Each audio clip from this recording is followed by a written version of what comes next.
Hello, and welcome to the Monastery Dojo. I'm Kevin, aka the Arknight's Shadow, here to talk about, uh, well, a bit about the B&S announcement, a bit about some of the spoilers we've seen so far out of Bright Lights, uh, and see what that means for our Runeblade friends. uh, to start us off, we're gonna pour one out for Briar, and more notably, pour one out for Rosetta Thorn. Um, with the BNS announcement, Briar is officially gone Dunzo, and as of today, is no longer playable, along with Viserai's favorite weapon, Rosetta Thorn.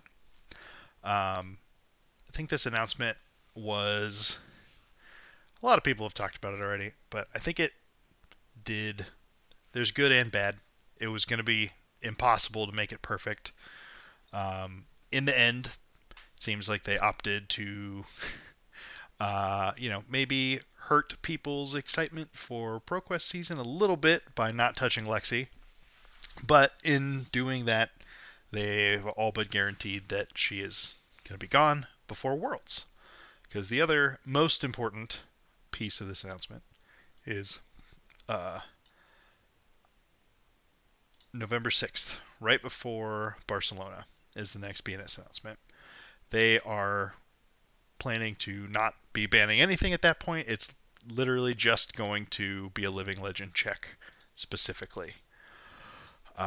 So we've got a ProQuest season without Rosetta Thorn, with Lexi, which the matchup was already not good, which means it's only going to get a bit worse. Um, on the bright side, there's some stuff we can do, and there's a light at the end of the tunnel that is Lexi. And so for Worlds, we're going to see a mech-infested Lexi-less metagame. Some of these Bright Light spoilers are kind of wild. Um, Today's Teklevasan Day and his suite of Evo stuff is pretty ridiculous looking. But seems like it'll be slow. Very powerful, but probably slow. But slow is good. Slow means we get to play more games. We get to have more decision points. Um, so I'm excited to see where things end up. Particularly excited to see Max Nitro. I want to know what the hell that wrench does. I am interested in Max because it seems like he's got a very strong chance of being the premier aggressive mechanologist, which, if I'm going to bother to play a mechanologist, it's going to be pretty aggro. Um, yeah, basically, this BNS announcement, though, there was not going to be pleasing everyone. If Worlds wasn't in such close proximity to the end of ProQuest season, I think we could have seen a three of a kind suspension. Power down Lexi. She probably still gets to Living Legend with the amount of ProQuests and ProQuest giving 4 points a pop. Probably still gets there, even without three of a kind. But would have helped close the gap a bit. I do agree with what I've seen. I think that Lexi is the best deck, clearly the best deck in the format, but the least awful best deck. Like Chain, Starvo, Prism were light years ahead of the next best thing for the most part, um, to the point where people might as well not show up and play the game occasionally. And at least the Lexi games are usually games. Usually, Rainrazor's three of a kind. Usually, um, but we know that Lexi's time is limited, and that gives us an interesting opportunity to prep for two different versions of the similar format. A lot of the Bright Lights cards should have a pretty profound impact. An entire mech set is clearly going to, make a splash. Dash is already solid, if unspectacular, but going to have a ton of new toys to play with. This Singularity card looks wild. We're going to get a new demi-hero for the second time. That's going to be Teklevasin fused with all his EVOs, which is pretty incredible. Max Nitro is just going to be the aggro boy. We're going to crank our hyper drivers and get extra action points and just do sweet stuff like that. Interested to see what other items have crank. Will go a long way to determine what sort of build you want to do. But more importantly, we'll talk more about mech on another day, especially once we get the rest of the spoilers. By the way, Heist is kind of busted. This card is phenomenal. Get a set because they're really good. We're here to talk about the expansion slot.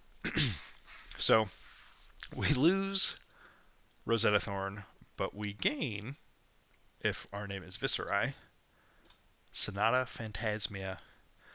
This card is going to be really cool in the Living Legend format when we have Bloodsheath Skeleton, because it'll be a lot more reasonable to be able to pay the 12 resources you need to pay to get the full effect and force the discard from our opponent. In regular Classic Constructed, sans Skeleton, this is a marginal upgrade over a blue slot that was usually occupied by Oath of the Arknight. It's still a 3-block. It's still a non-attack action. It does, it helps our consistency on the first turn of the game. Being able to, pitch to Grasp and play Read the Runes, or become the Arknight for Read the Runes. If you're really lucky with a Mordred Tide in the mix. But Sonata will help make our turn 0 more consistent. It'll help us keep a reasonable quality of blues in our deck. And if you get Warmongers, which, everyone's like, oh, it's the bane of Viserai's existence, it's good. It's not the end of the world. But what Sonata does, the major advantage of this card over Oath of the Arknight is, okay, if our opponent forces us to War or Peace, if we have Sonata in hand, we just take a full setup turn. Dump whatever resources you've got into Sonata, arsenal the next best card. You've got a few rune chants for the next cycle, and just keep going. It lets you basically revert to the turn 0 game plan, where you're like, all right, well, I just want to stash as many rune chants and set up as big as I can, so our next turn can be massive. And so in CC, Sonata is going to be a role player, but people will set up some energy potions and try and pop off by paying the full 12 resources into this, but it's really not going to happen with any frequency. So that's it, Runeblade wise, at least so far. The number crunch seems like there might be, maybe a Shadow Runeblade card yet to come, which I'm still chomping at the bit to see what that looks like, if it's that. But Sonata is the lone upgrade for Runeblades thus far. Already Dead, great popper for Assassins, goes into both Arachne and Uzuri immediately, and should see extensive play going forward. Shriek Razors, I think, might be better than Flick Knives, but that's just me. Maybe I haven't played enough Assassin, but I think Shriek Razors is pretty good.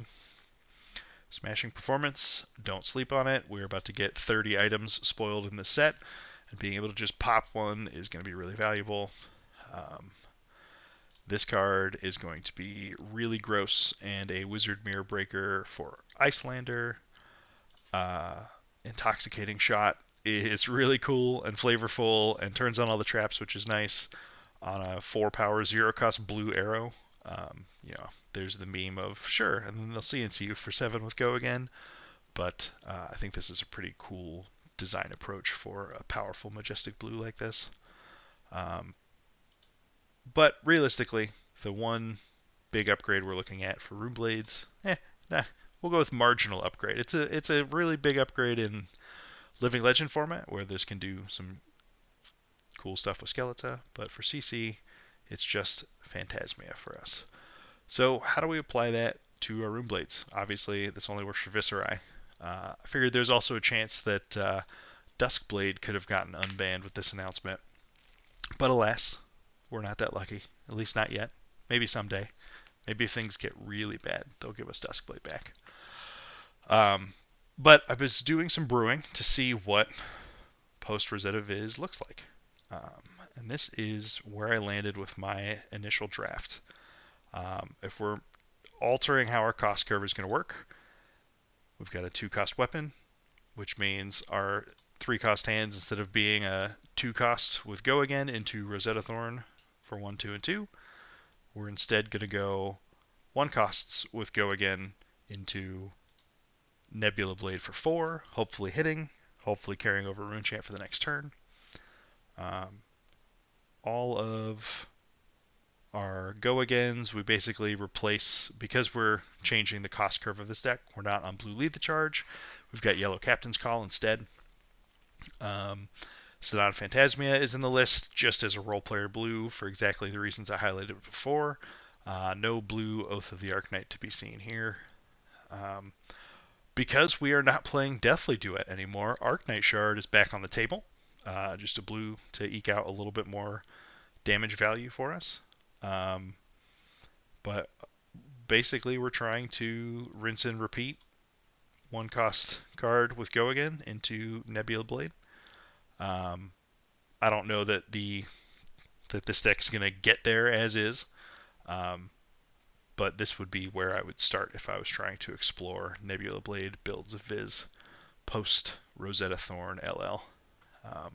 I think this 1-cost version of Viz is actually probably a better cash-in deck than the Rosetta Thorn versions were, because they had a lot more 2-cost attacks in the deck, which made it a little less consistent for those pop-off turns.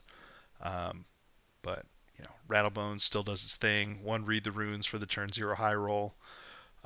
Sigil of Suffering for some 5 value off 1 card in aggro races. Sinks to deal with Guardians and maybe Azalea. And then Tome of the Arknights if we're playing against Wizards and need a few more blues. Nothing too astoundingly different here. The one interesting thing is, since we don't have, when we faced Icelander with the Rosetta Thorns versions of Viserai, we had 2-cost attacks into 1-cost weapon attacks. When Icelander was huge, you move more towards 1-cost attack into Rosetta, right? I ran more meet and greets, and I even ran some Spellblade Strikes over some other options. We're already on 1-cost here, so instead we decide to lower the curve on the other end. And so into Icelander, we're going to be a 1-cost build that's going to end on Reaping Blade more often than not. Obviously, that's a pretty substantial downgrade from Rosetta, but it's the world we're living in now, so we'll make the best of it. So this was my initial draft of Nebula Viz.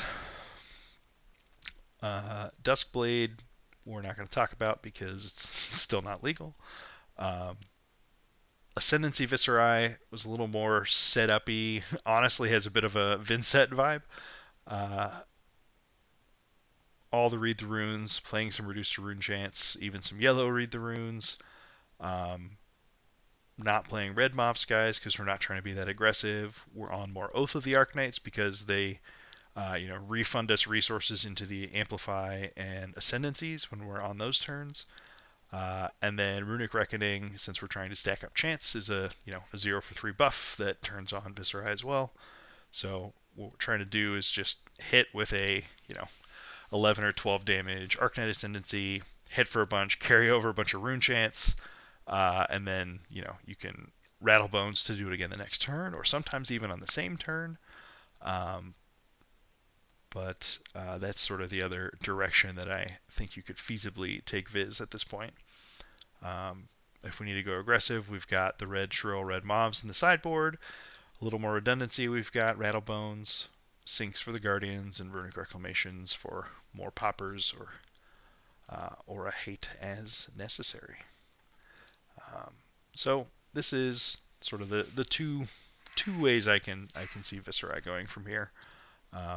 Maybe there's another card. hiding out in the number crunch forum, but I don't think we're destined for that this go around. I'll add the links to these deck lists in the description later on, so you can see those. For today, I'm going to play some more Vynnset because I'm going to be playing it this weekend at an RTI event in Pittsburgh. Today's experiment is all about Beseech the Demagon. I've loved Shadow Puppetry in this deck a lot. I think it's really powerful, and I think going, Tunic Creepers into zero cost Shadow non-attack action is a really powerful thing that this deck can threaten, because if you do that when you're attacking with a Deathly Whale, it automatically is going to unlock or is going to potentially unlock a second gate for you, which we love. Threatening a 20 damage turn off of 2 cards and 1 from Banish is pretty powerful. So that's where we're at for today. We're still trimming on pummels a bit. People tend to respect it. We're running this color combination so that if we ever see 2 at a time, we know that any 2 pummels can cast a pummel, which is important. And aside from that, most of the rest of this list is fairly similar. I think we have the right number. Yeah, we're at 80. So this is what we're going to be running with today. And let's go ahead and get started with some games.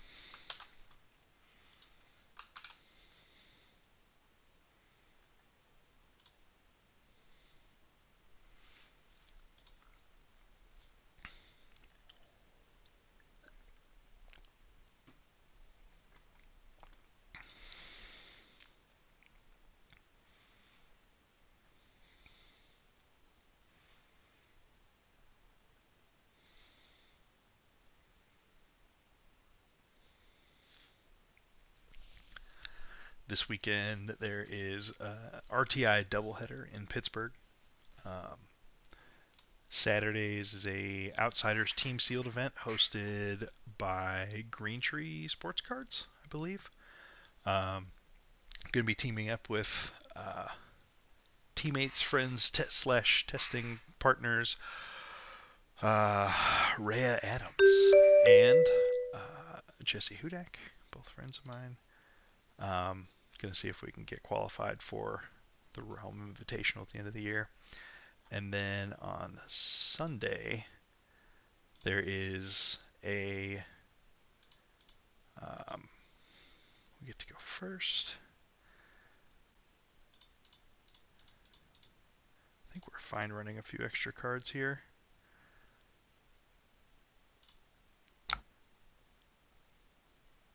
Annihilation to start. Okay, they have Arcane Lantern, so they do have a B. I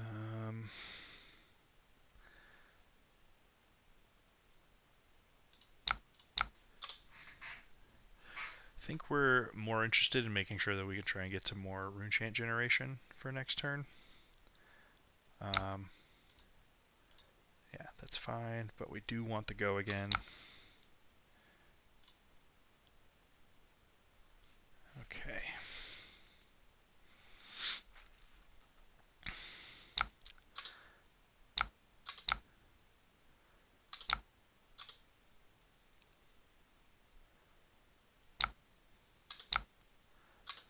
Alright, taking 1. Sigil, okay. And pass. Not what I expected. Our opponent is going to be trying to fatigue us with this strategy. Virtual Certainty. Okay, let's get Deathly Whale out here. And let's do some shadowing. I think we want to go...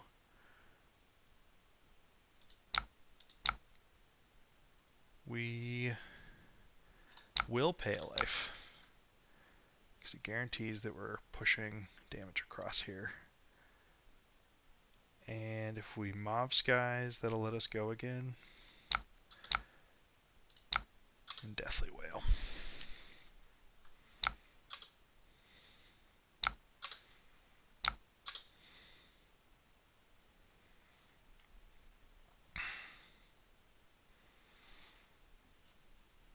in the but the Sunday event is uh, CC RTI hosted by Blue Unmovable from Arsenal. Okay, when you got it, you got it. Yeah, hosted by Four Horsemen Comics. So it's all one big long weekend over in Pittsburgh. So we have paid life already. I think because we've already paid life, I think we just try and take an extra card with Scepter of Pain. So we will break the combat chain, get our 2 rune chance from Deathly Wail, and we'll Scepter for another point. And they let it hit, we get a 3rd chant, which means next turn is Widespread Annihilation for sure.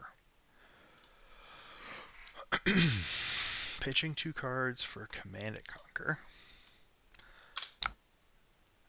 Coming in for 6. So I want Shadow Puppetry, because Shadow Puppetry lets us give this go again, and lets us pay for the Shadow aspect.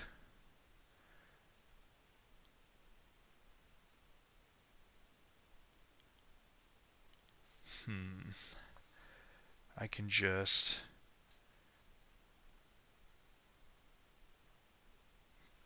Do I block with equipment here? Equipment and a card. That's a lot of my equipment this early when I don't really have to care about the Shadow Puppetry very much.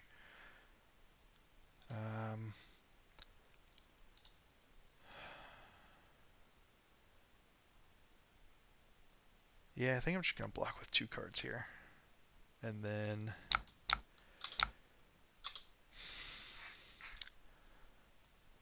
our turn, we can still come in for about 17 points. Should take basically their whole hand and get to follow up with Flail.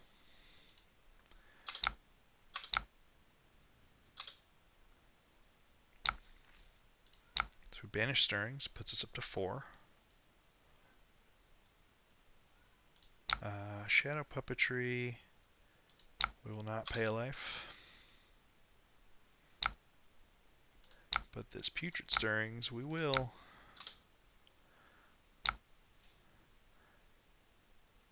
And we'll come in from the top rope. Sorry, cat requesting an audience. Come on, Dante.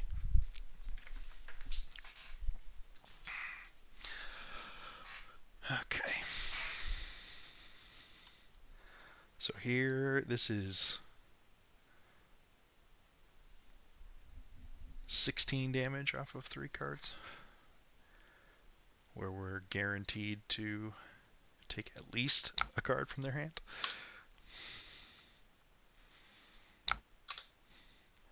I kind of expect them to just throw their entire hand down in front of this. Or they could not.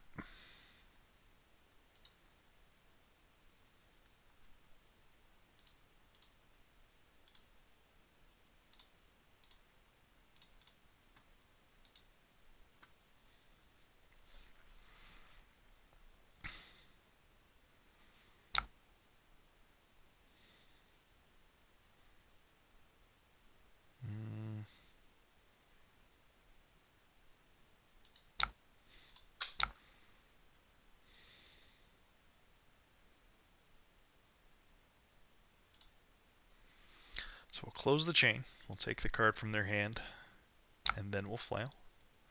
Yeah, we eat a Oasis Respite, and we come in with Flail.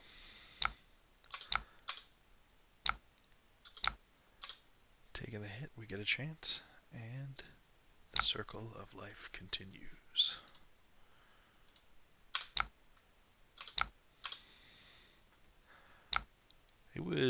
I will probably have to be sub 5 life to really consider blocking a Spider's Bite, I think.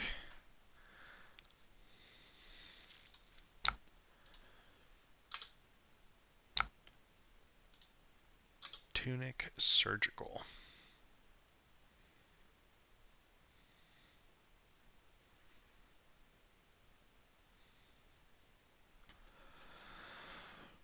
Hmm.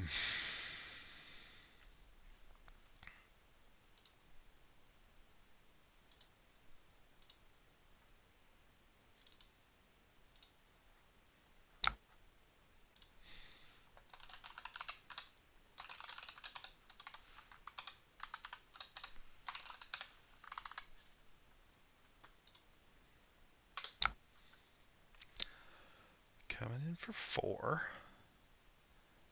They have 1 card in hand. It could be a shred. I can also just block with 2 cards. Yeah, buddy, I hear ya. I'm doing something. Yeah. Talk louder and they can hear you. They'll think it's adorable. I think I'm kind of fine just... Well, no, I don't really want to make them have it. We can just block with 2 cards. Or... Nah, we'll do it. If they have a shred, they have a shred. So this is the one we can definitely play next turn off of 2 rune chance and still pummel over the top. So as much as... Well, and I don't have a problem arsenaling Deathly Whale. But if it's Go Again or a Mob Skies, that'd be good. So yeah, we'll sink Deathly Whale.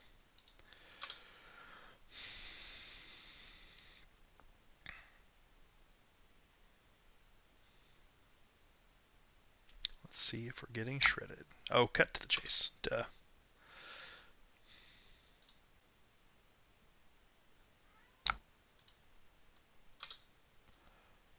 Ooh, that stings. That would have been a much better card to play in advance of this. I'm betting that with Surgical, they just take the Phantom Wraith since we can cast it.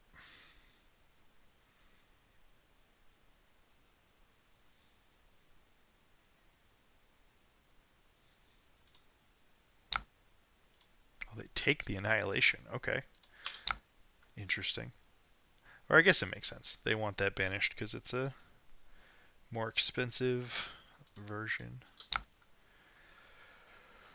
So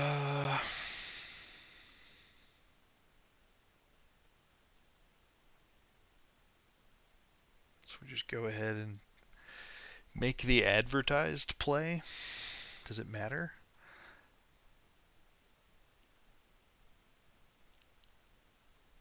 I could...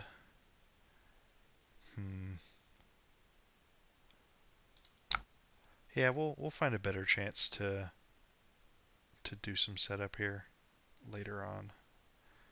For now, we'll just keep pressure on. We can't let this linger here for too long, but we did side in Revelin Runebloods. So we have a way to just pull a ripcord and get this out of banish at some point. We haven't seen any of them yet, so we're definitely due for due to see some Go Again and a Revel, or doesn't even have to be Go Again because we can Tunic Creepers.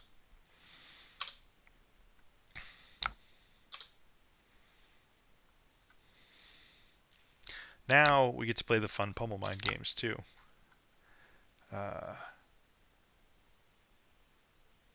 I guess it's not unreasonable. Like if they're just trying to take 5, we just let them. It's one of those situations where the best pummel is the one you don't have to cast. Let's see. If I pummel again, they have another 0 for 4. That's not ideal, but I don't want to strand a card in hand when I'm trying to dig for... yeah, sure. I don't want to strand a card in hand when we're trying to dig for a Revel to get this Annihilation out of here. Speak of the devil. Alright.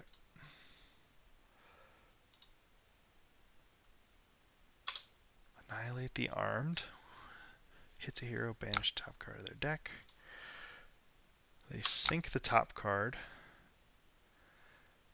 So we're going to have one chant at the start of the turn. Mob Skies can pitch for a second rune chant. Then we can play Beseech into Widespread Ruin for 9. Tunic, Creepers, Revel, Annihilation. So yeah, this is exactly what we wanted. Shadow Puppetry. Okay. Sad to lose the Shadow Puppetry, but our turn is about to be phenomenal.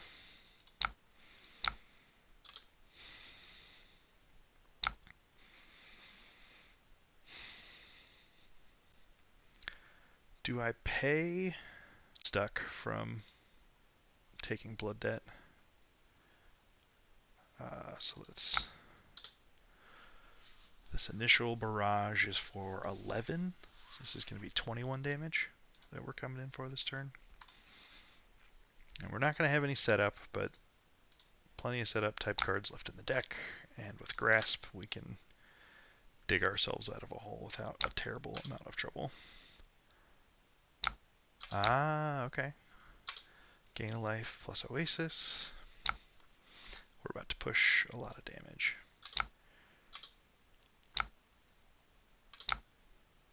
Okay. Tunic. Creepers. Revel.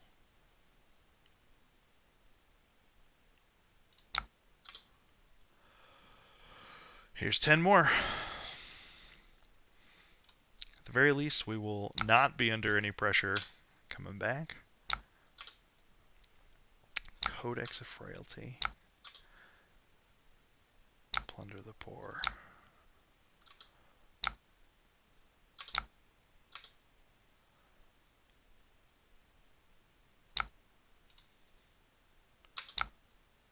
Okay, so I think here we want to go...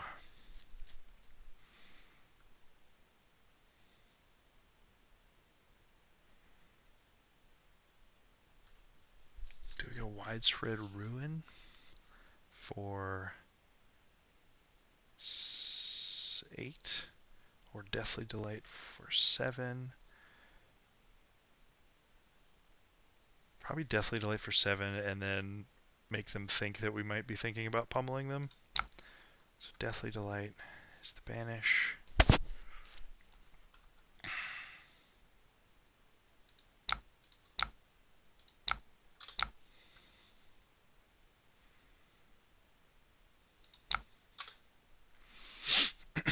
Don't hate this as a potential banish card. Or banish card. Card to be an arsenal when our opponent has yet to hit us with any Leave No Witnesses in this game.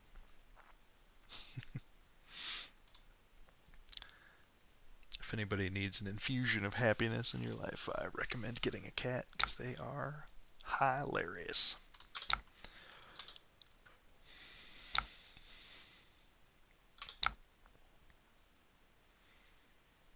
So we've dealt Arcane, so we're keeping Creepers, which is good for us. We'll gain some life back, Arsenal attack.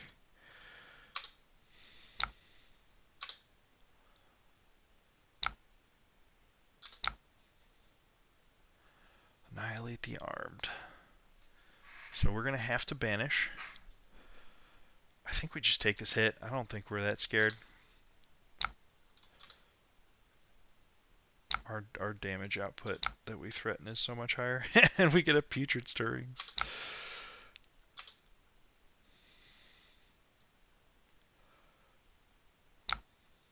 Okay. So we have a Putrid Stirrings. We don't have a second rune chant, so we have to pitch Deathly Wail if we want to play Phantom Wraith this turn. And I think we're just going to do that. Alright, so pitch to Grasp. Get a second rune chant.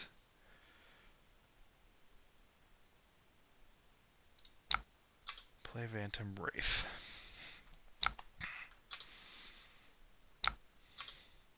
This does tragically mean Creepers is going bye-bye.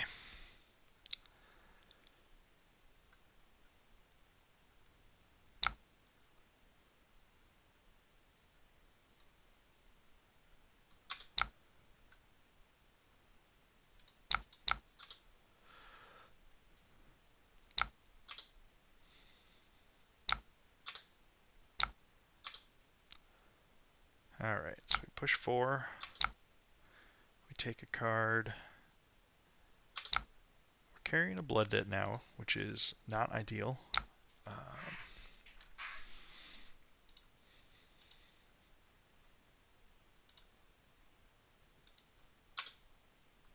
Slay the Scholars. This is a non-attack action is what they're trying to banish here.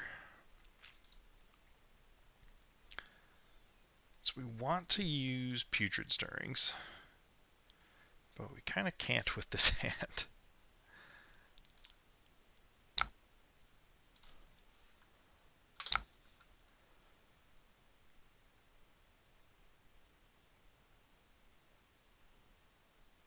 So this only works on cards in the banish zone.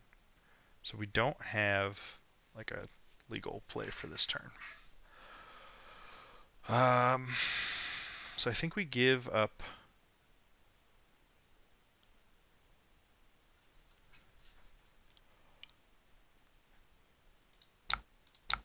Putrid Stirrings, Grasp.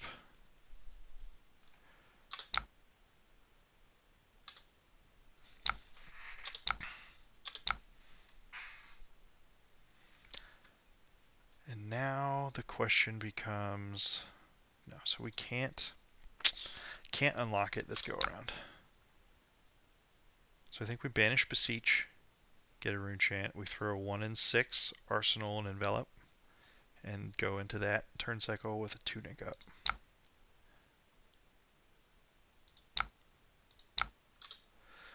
This is not ideal, but we have the life buffer that I think this is sort of the in-between turn. This is us eating our vegetables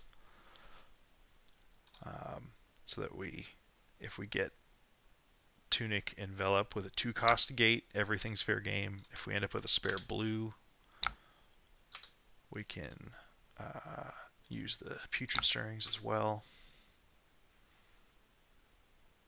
So gain 6, take 1. Okay. Resource light on this go around.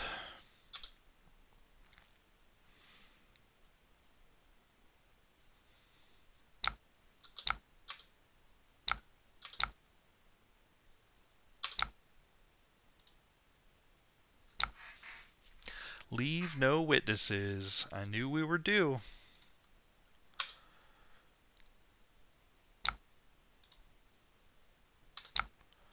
So this is coming in for 4. So we have our 2-cost gate, and we can Tunic Envelop Deathly Delight. I now regret not blocking or using this last point, but hindsight's 20/20.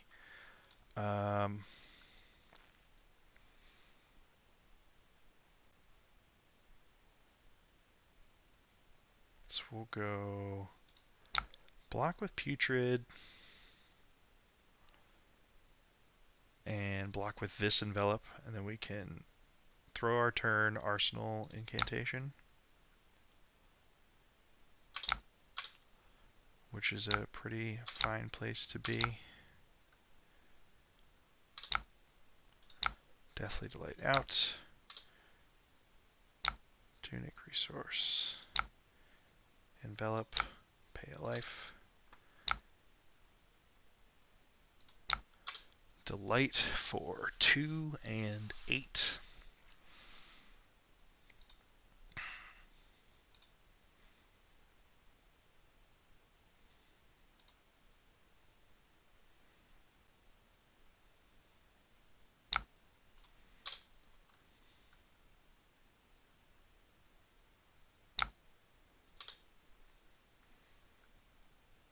That is a good sign if that's coming out to block Arcane.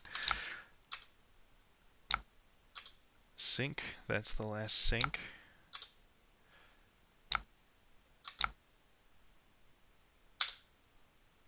We gain our 2 life back.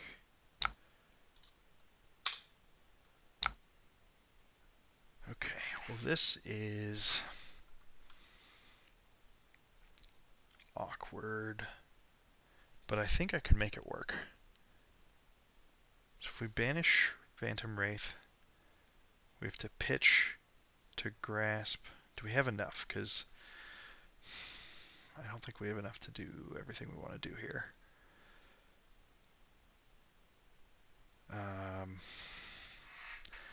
Because we can pitch the red Deathly Whale to get the incantation in play.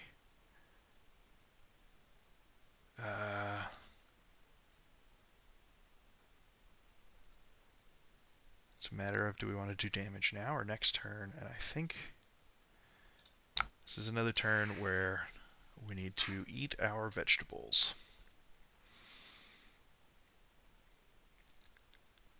So we can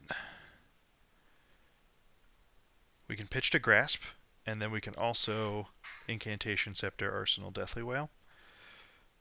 So we're going to do that.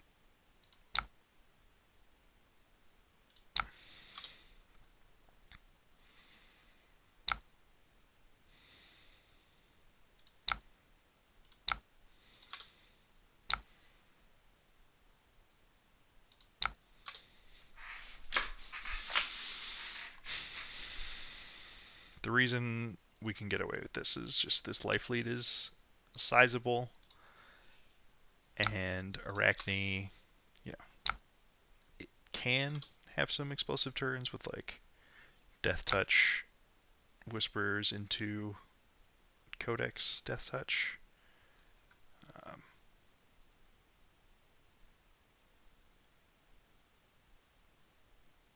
Oh, they used the Tunic resource for it? Okay, that's fine.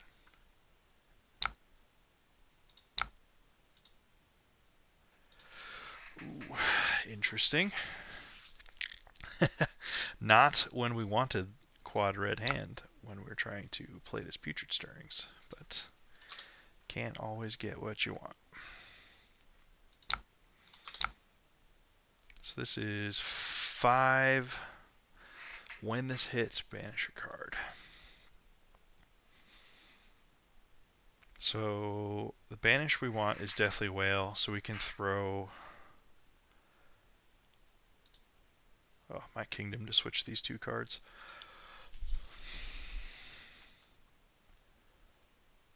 We can just throw 1 in front of it, and then envelop into Whale, and just keep that get that train going.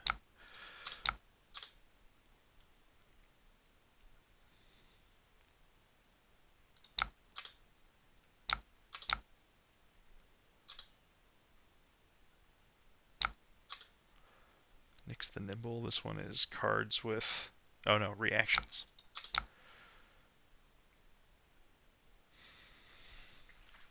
So I can block 5 on 5, but then my turn is throwing out 10 and hoping. I think this is like my last, this is a good chance, a good time for me to eat some extra damage to present more and keep a very threatening amount of rune chance coming back. Pass.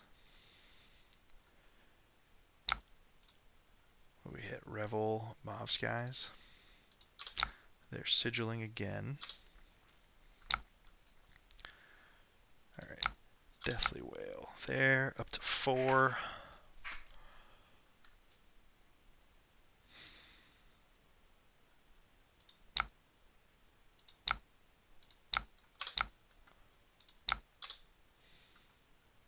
So this is a precarious spot, but we're threatening enough here that we should take most cards from our opponent's hand. We're going to take 2 Blood Debt out to 6, but we're guaranteed with our Shadow card from this turn and Incantation that, like, at a minimum, we can play out this Deathly Whale next turn. So our weird off turn and willingness to take a bit of extra damage is setting us up nicely to close out this game.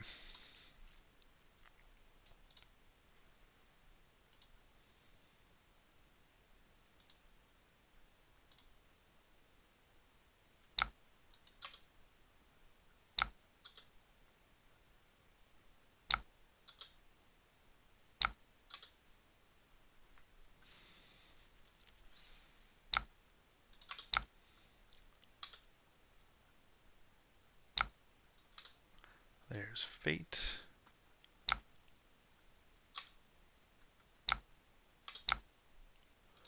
think that's... I know we're through all the sinks. We've seen 2 oases. We've seen all of the sigils. And there's another fate. So there's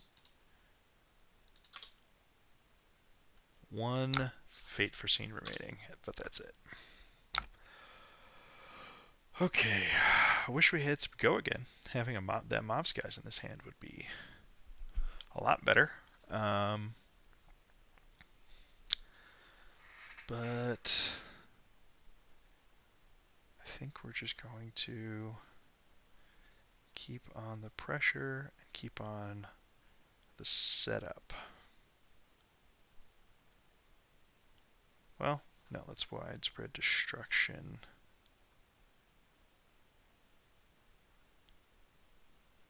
We'll pay 1, we'll carry the setup again.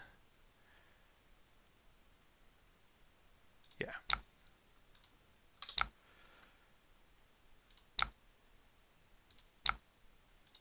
We'll pay a life this time. We will not pay a life this time. Oh, actually, that was foolish. I could... I'm going to undo the second envelop. If they'll let me.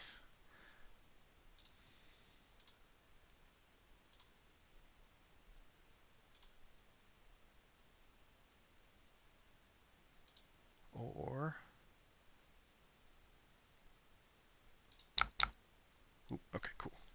So we're good to go. Thank you, opponents. I always lose the thanks.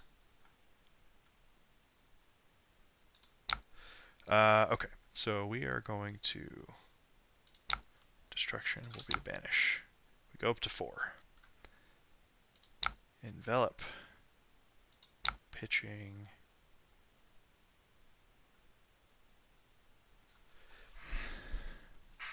Deathly Whale. We'll pay the life on this one.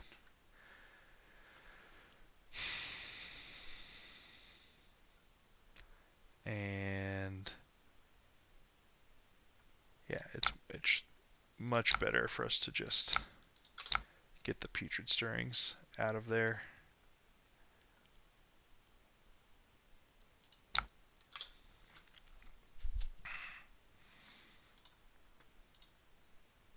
Putrid stirrings, you're so good.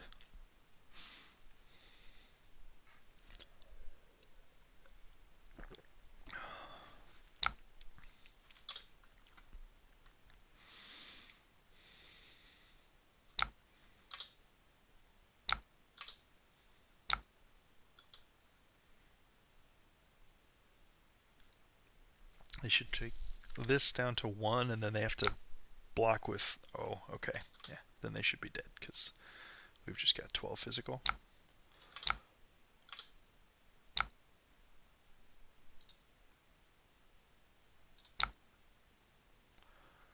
$12.46. Yeah, that was a slog, but man, I've really got to speed it up. I took more time, although they were blocking a lot. We did tank a couple turns too. Yeah, not bad. Got to execute the game plan as intended.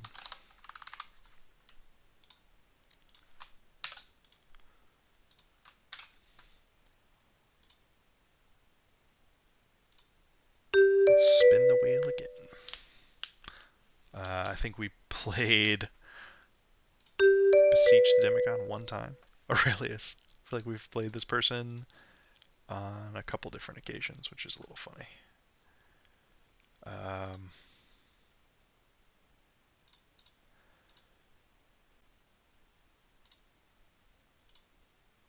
They're going first, which makes sense.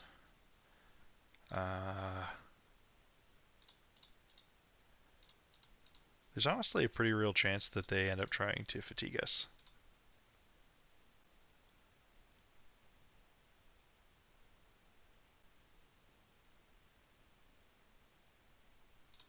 So we're just going to jam mostly pile.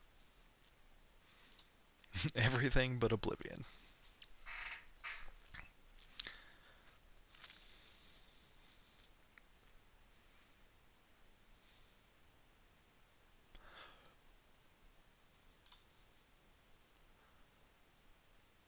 Kind of felt like this was going to happen, but that's alright.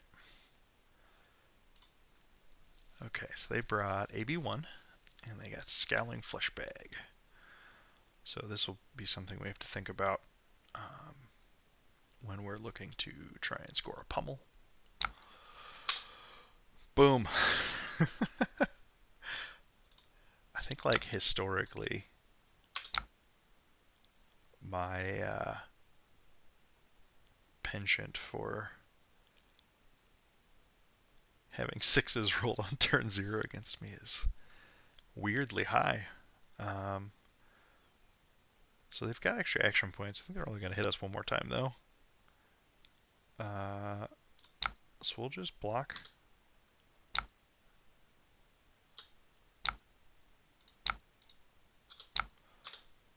Set up a rune chant for our trouble. Shields are down for this next hit. Amnesia? Okay, alright. It's fine. I didn't want to rune gate you this turn anyways. So for the uninitiated, Amnesia specifically says with it says hero, cards, and tokens lose and can't gain names until the start of your next turn. So right now, this rune chant is a rune chant technically, or technically not, I guess, is the weirder part. So we're going to stash a Deathly Delight. Notably, we cannot play it right now because currently we technically have 0 rune chance. And I think we just run out an incantation and say go. That's a pretty good follow-up on that first turn. Oh my gosh. Am I really getting tear limb from limb together? This is what happened the last time I played a Reiner. Successfully torn limb from limb. Okay, so we're going to get this pummel back. Tunic's going to be at 2.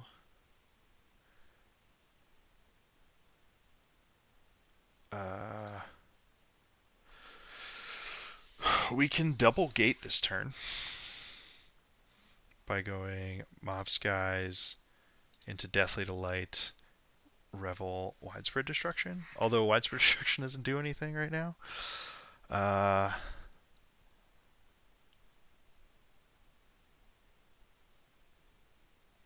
This is a weird one.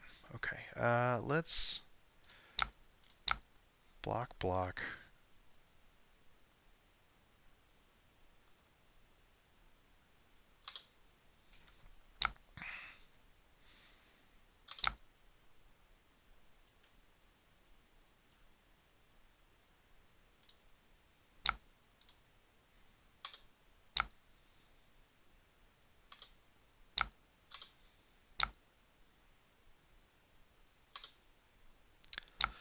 Taking a lot of damage.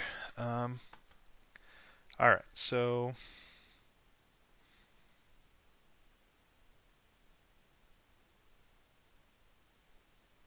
I wish my Tunic was at 3 right now.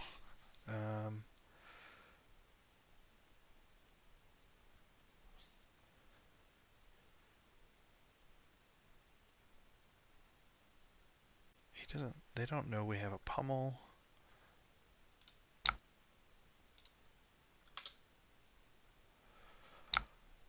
Voila.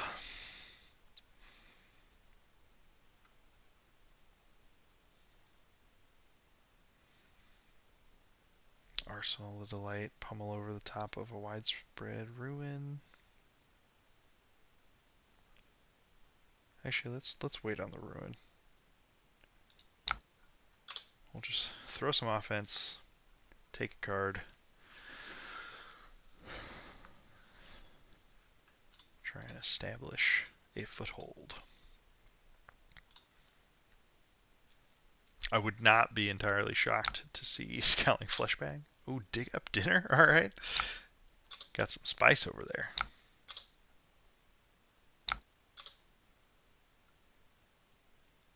That one rune chance, a 2-point life swing. Look at us go.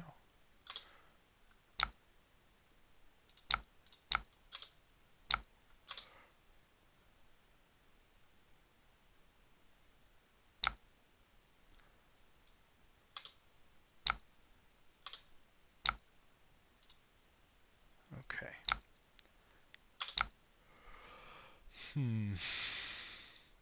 Fortunately, I don't really care about this arsenal all that much.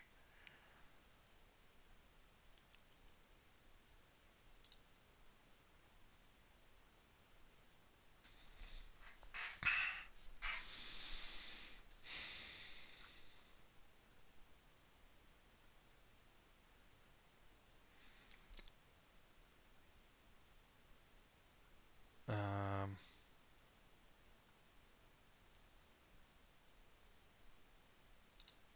I can block 3 just to save 3. I don't really care about Deathly Delight because we're going to banish this.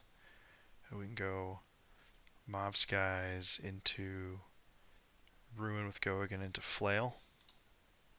Arsenal reduce. Yeah, that's fine.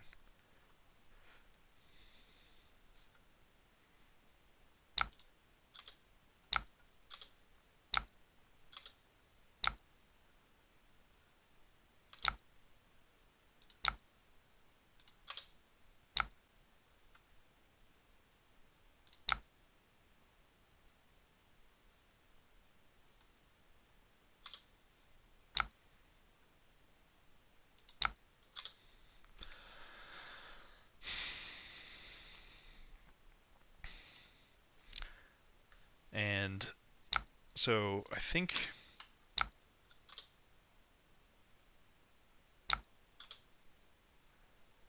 we are going to want to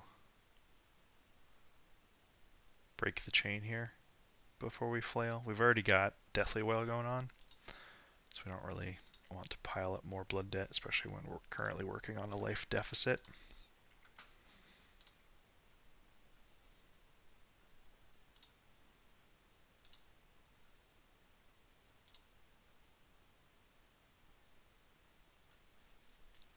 Rhinar is a hero who, with the advent of bright lights, I am kind of interested in checking out. Resolution step. Yeah, I don't want to banish another card, so we'll break that. Don't hate seeing that gone. We'll see if we can. Oh, they're letting it hit. Amazing. Okay. Then we are golden. The setup is huge. Opponent's just coming in for 3. We're going to go to 3 rune chance. We will absolutely have the setup. We can, holy cow, we can just double gate this turn. Yeah, so we'll pass. So it's a little bit of overkill. But we're going to reduce just to conserve life. Because we're going to burn through our setup on this cycle and we don't want to get caught without. Well, I guess if we're going to keep Tunic available, it doesn't matter as much.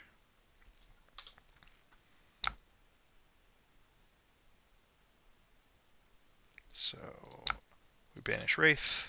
We go up to 4 rune chance there. And now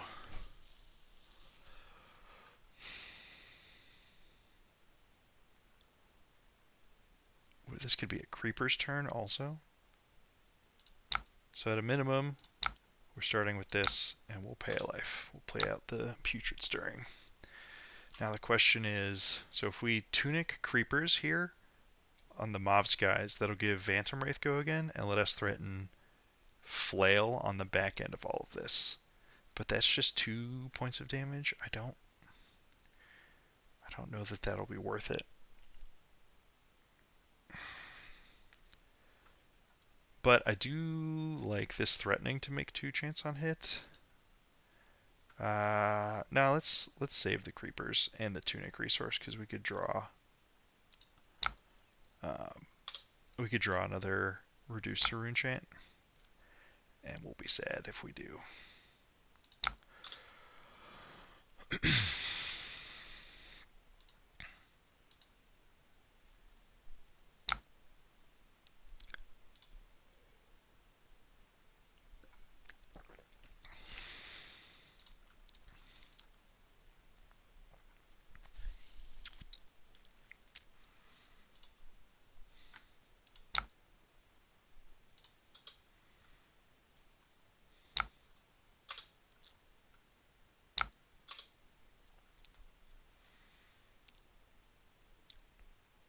This probably gets the whole hand plus scabs. Yeah. So wise of them to cash in the scabs here. Prevents us hitting with the mob skies, which prevents us from carrying over the Deathly Whale setup.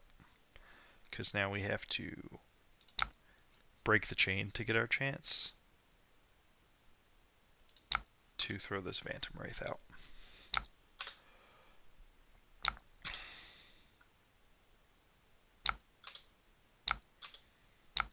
But our opponent's life lead and tempo has disappeared, which is huge. Okay. We've only got one rune chant this turn. So this hand is a little rough in that regard. I think we just sit on some damage. So we can banish Putrid Stirrings. Incantation goes away.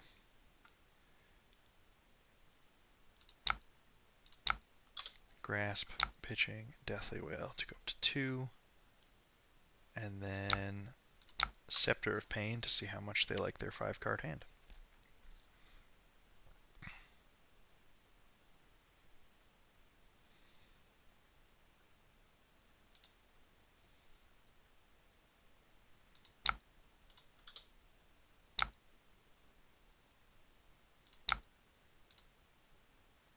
Oh, come on. We were doing so good. Dig up dinner.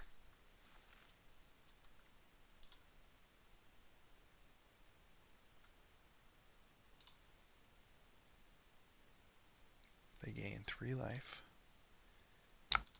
Oof. Envelop down. Okay.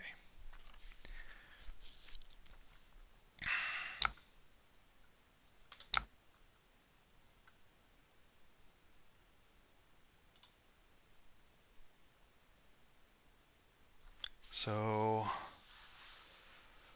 we're going to have to banish, but this is going to come back, so we'll banish Incantation, or we'll banish Envelop, because we're not going to be able to block with it.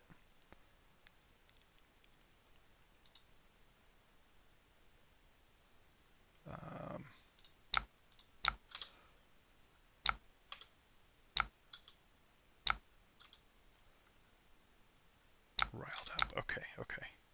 So, let's conserve some life, take 7 out of 10. I think getting this incantation into play is worth a lot.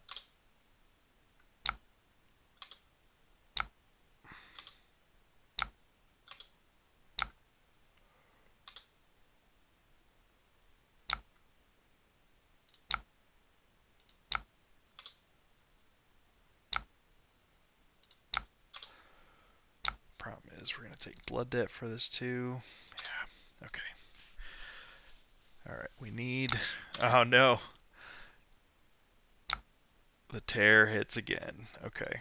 Well, you know, when Rhinar doesn't miss on tear limb from limb, ever, that sure is a way we can lose this matchup, apparently. Oh, that's actually perfect, though, because we can... Yeah, this is fine. We'll throw 6 and Grasp in front of whatever. The Widespread Annihilation that got intimidated will come back to hand before our turn.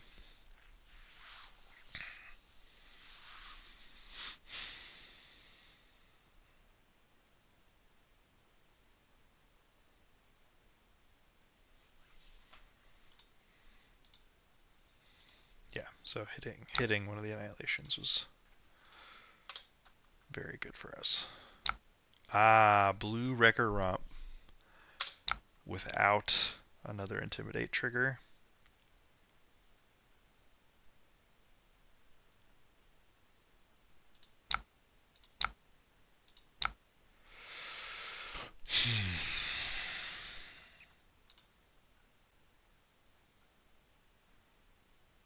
Let's see. If I block 2 more, but blocking 2 more prevents me from throwing 5 and I take an extra blood debt, so I can't put this envelop in front of that.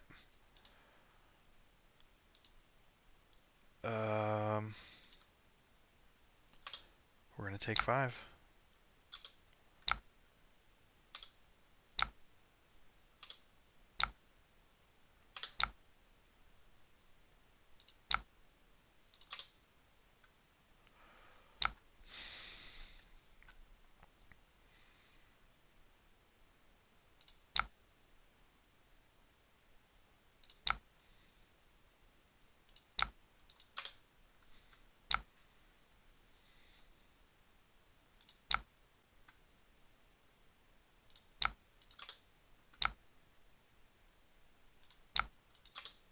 Okay. So we're down to 4, but we're throwing out 18 damage.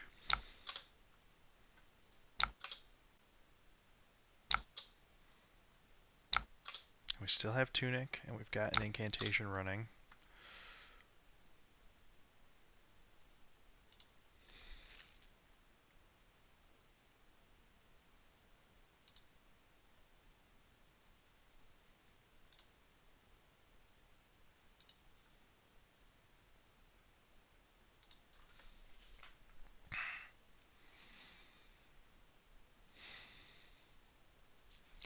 There's a very real chance the shadow puppetry might have just been categorically incorrect.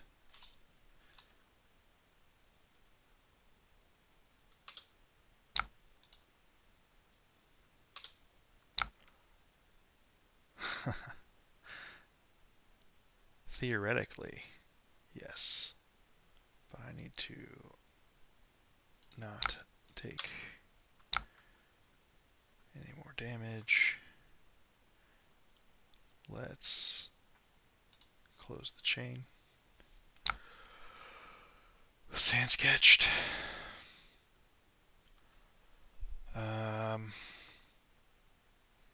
If I flail here, it's just going to catch Scabskin Leathers. So we're just going to pass with no blood debt. Amnesia. Okay. So we can block 6, Spanish Deathly Delight, pay a life for Beseech.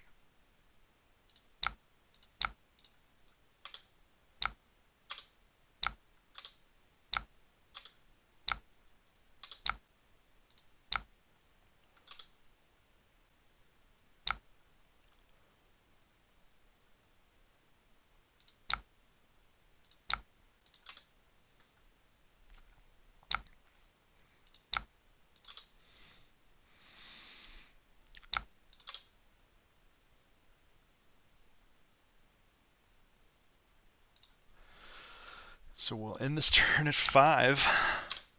We're scrapping. Can we overcome the tear limb from limbs?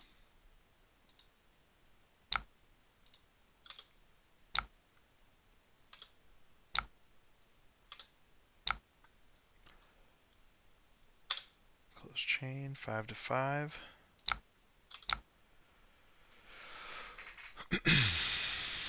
Okay, envelop. Ooh, and we're gonna have Tunic. Okay, what can I get away with here?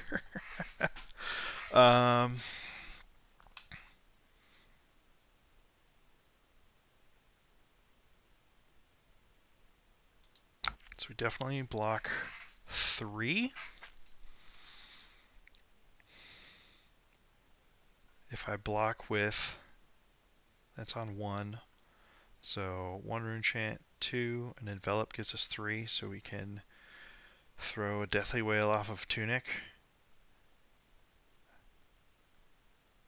I want this envelop so badly though. Like having this envelop is huge. But is it worth taking 2 damage over? I could just give creepers.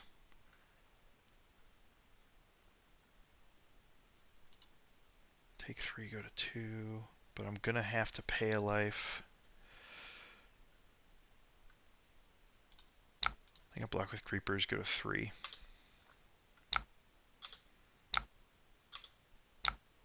Because I specifically don't want to go to 2.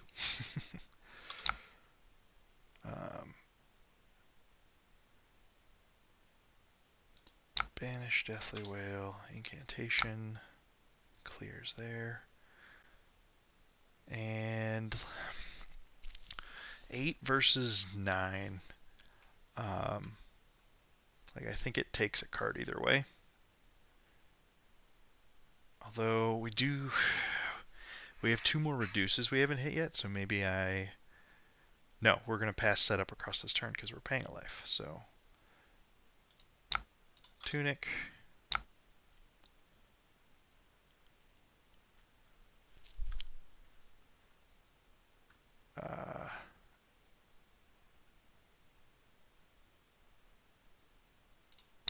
Envelop.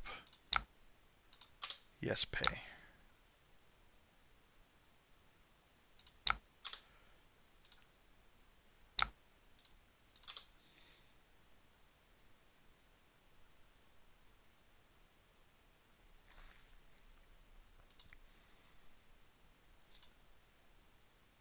Yeah, no, this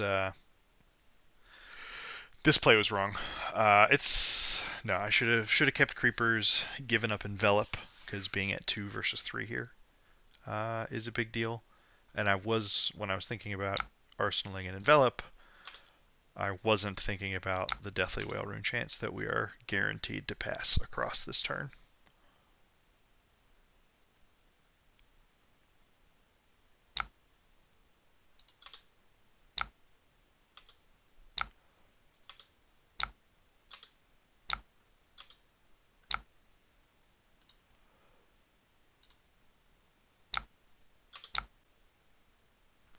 Pack Hunt for 6.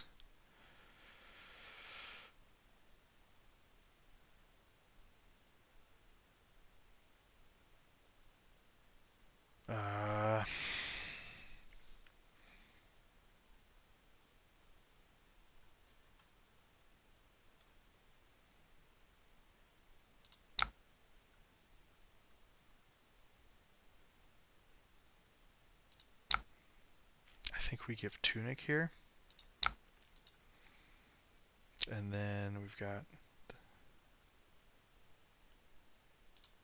we have 2 rune chants, so this is fair game. So the red, we're going to present a perfectly awkward number.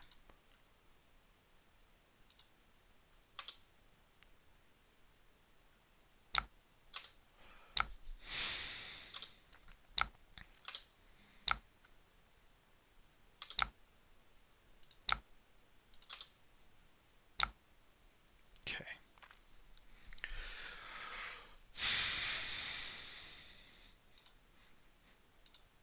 Think. So if I pay life and go to 1, I mean 1 versus 2 isn't any different in this game because our opponent right now is waiting until they get back to a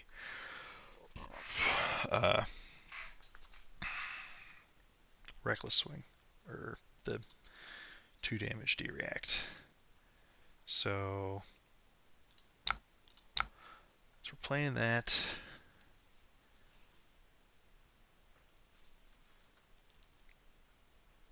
If we pay, we guarantee that we carry over. If we don't pay, they have to do a lot of awkward blocking.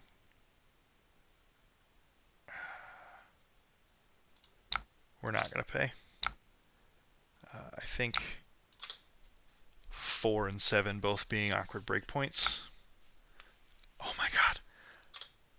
They had 2 reckless swings in this hand? And we're dead to this reckless swing, almost certainly. if they're pitching one.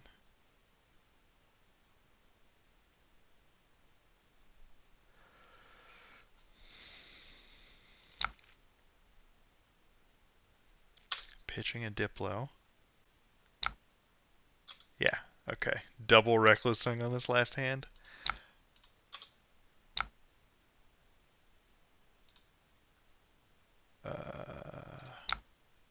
Good game. Dang, we should have had that one.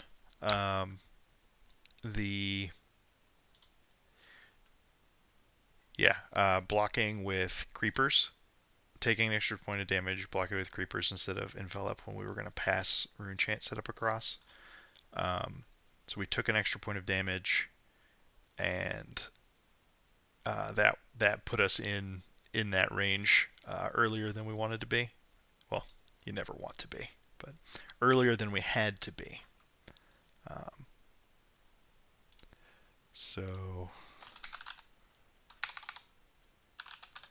we went second. We lost. Sorry, just keeping track of all my games here so I can know what my stats and win rate look like as we test for bigger events.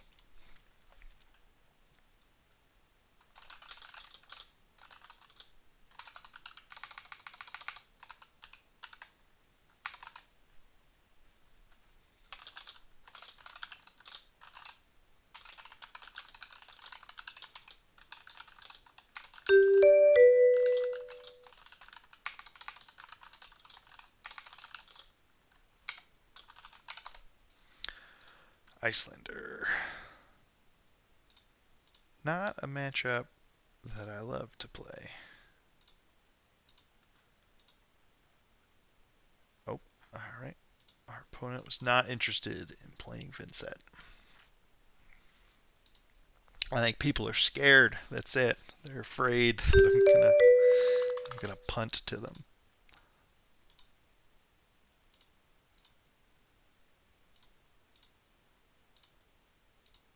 Okay, they're going first.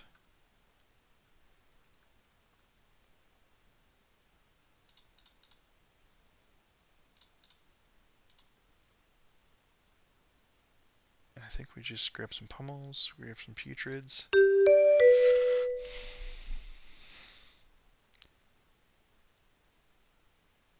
Although the fact that they could theoretically try and fatigue us is a little bit funny.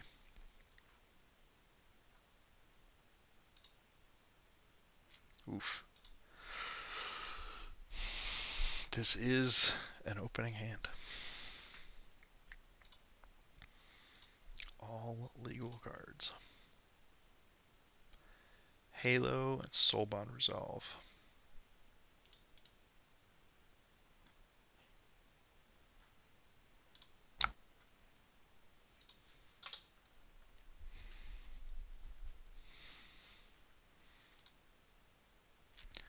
Raiden and not Sabers is good, because I think Sabers would be tough for this deck to adequately race.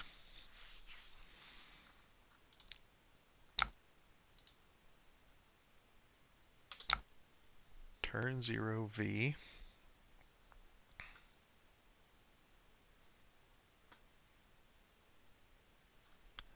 This is like just 5.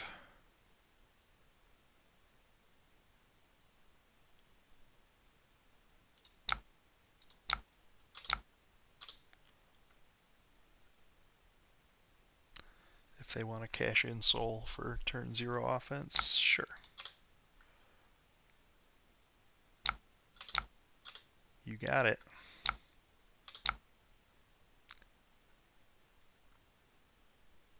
Yeah, they're eating the courage already.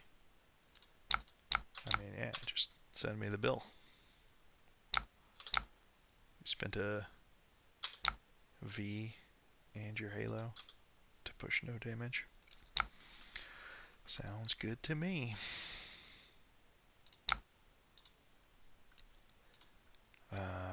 Alright. So we're going to arsenal this pummel. we're going to Grasp for a Rune Chant. And Scepter. Scepter of Pain into Bolton is probably very effective, given how card intensive Bolton tends to be. Okay.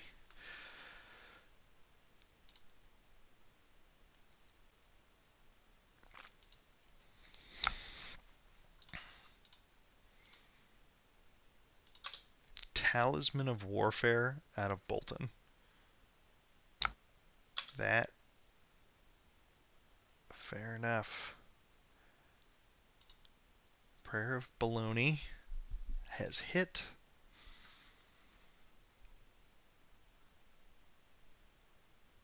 Charging a Soul Shield. Raiden for 5. So we're set on Rune Chants. So we could just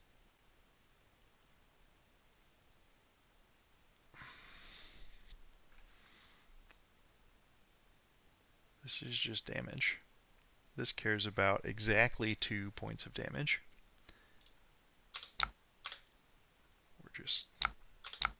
We're good.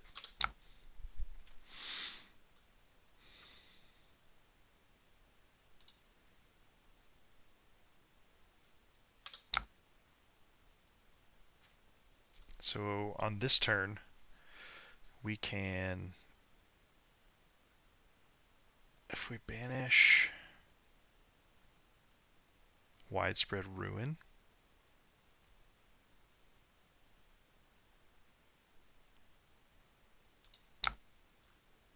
okay, so we can either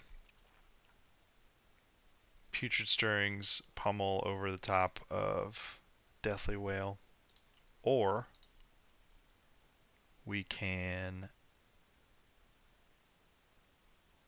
Deathly Wail, instant speed Putrid Stirrings off of creepers, and follow up with Widespread Ruin.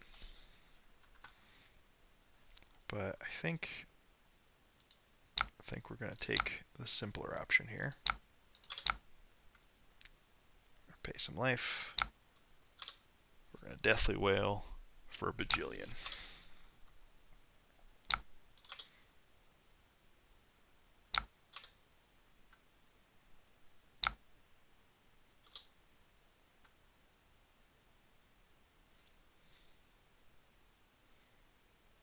Precisely 1 bajillion.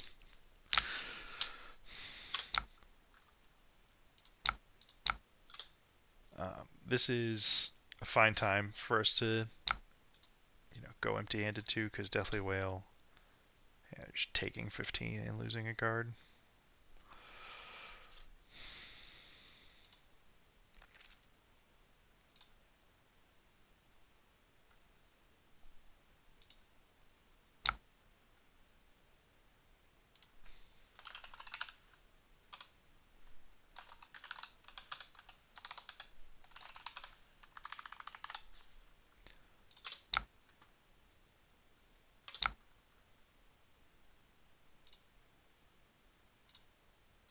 Okay.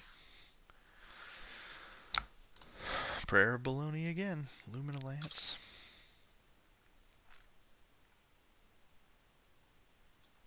Man, I am magic for our opponent's variance-based cards.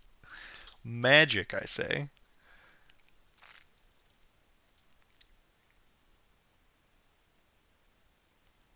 Why? I don't know why our opponent is playing Talisman of Warfare.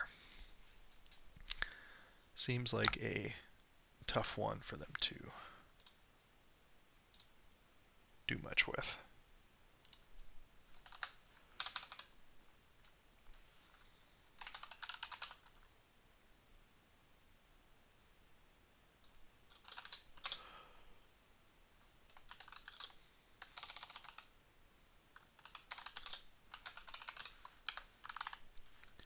Alright.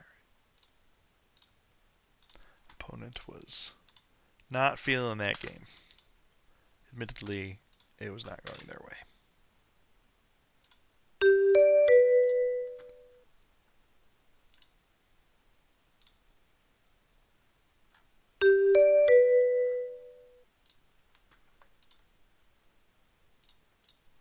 Alright, Icelander, stay around. Don't dodge. Don't do it.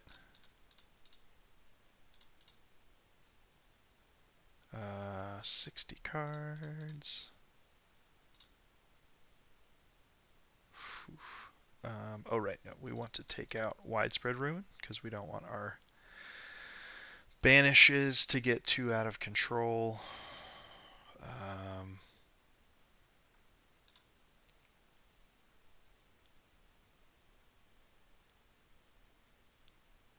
And I think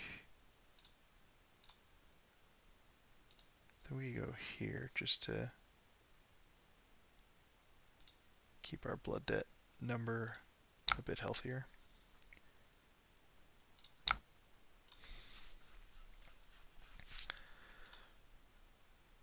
Immediate issue.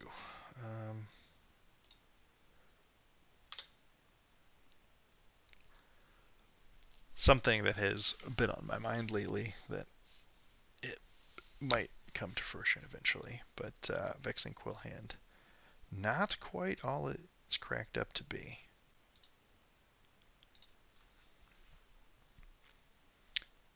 Obviously, it's good to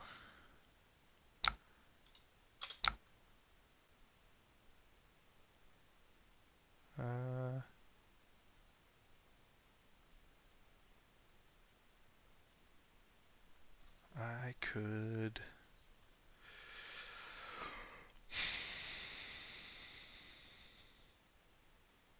this hand isn't worth trying to keep cards.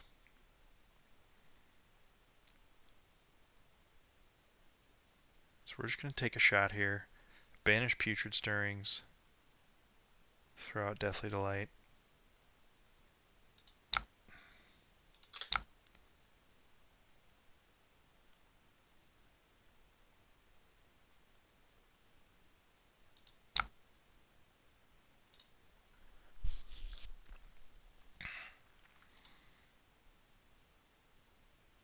Insidious Chill is, well, Insidious Chill in general, not something we want to see. However, okay, so this is just 2. And we know their arsenal is going to be Insidious Chill, so the first thing we do is going to get taxed by 1. So if we banish Putrid Stirrings, and we bait the Chill, we're going to carry over our Stirrings, but that's kind of... Actually, maybe we would just banish Puppetry instead. So we AB2, Spell Void nothing.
Taking the Arcane, they might be light on blues in this hand.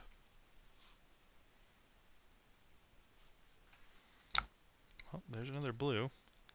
Findals won't gain them a life this time.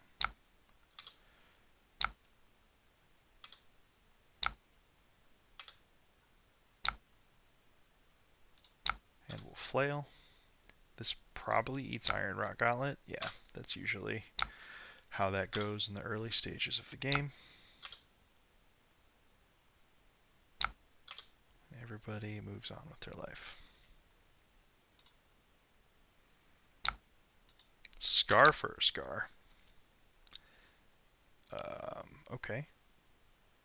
So our opponent's going to have no disruption on our turn. So if we have to take this opportunity to do something. So we cash in this armor block.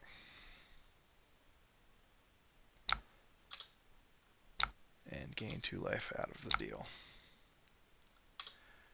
And Quill Hand is breaking this turn. Because Banishing Deathly Wail puts us to 1, Vexing Quill Hand puts us up to 3 Rune Chance. So we can throw 7. And then at instant speed we can Creepers, Envelop, Pay a Life. Oh wait, never mind.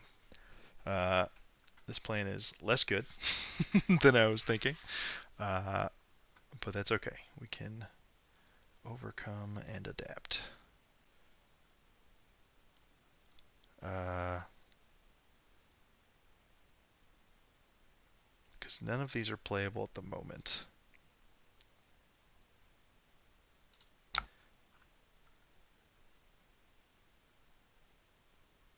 So instead, we're just going to be sad, and we're going to Quill Hand.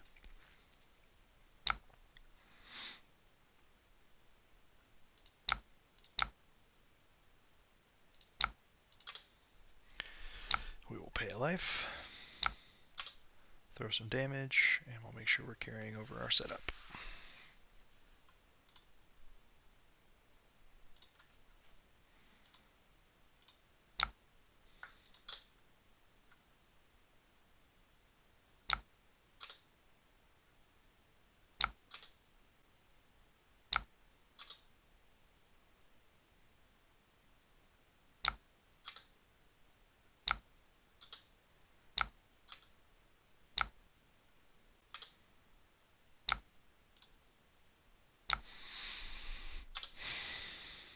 Okay, opponent just arsenals and passes. Well, we have got the Deathly Wail train rolling, and we're not going to stop now. Pay a life for Vynnset on Shadow Puppetry. Oh, and we just get to do it.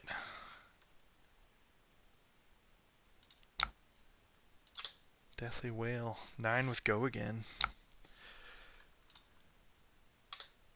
Our opponent is scolding us. This is just damage. I don't think I care. Because I'm going to follow up with 3 for 6.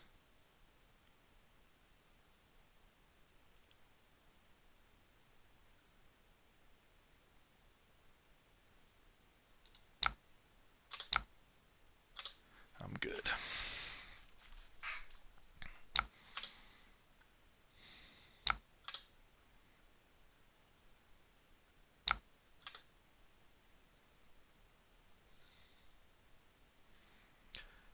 I suppose there's something to be said. So this can threaten an arsenal later.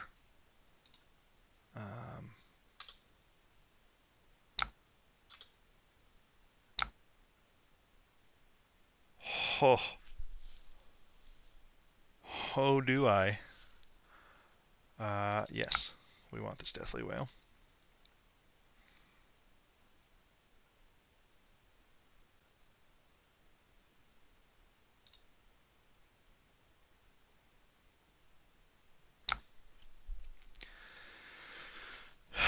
And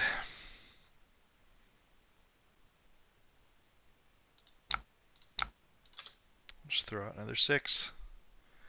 We'll end with our Rune Chance. Arsenals are stocked up.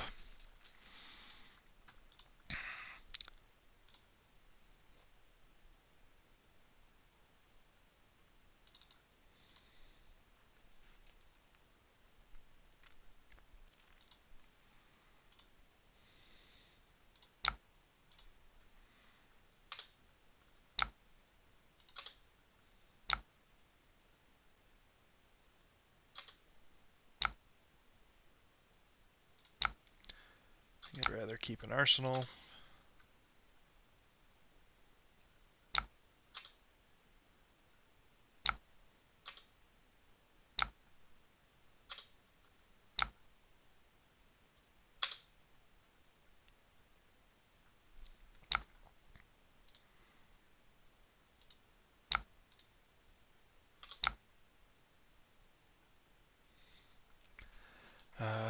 Okay, so on our turn, we've got a 2-cost attack and arsenal. I want to banish Putrid Stirrings.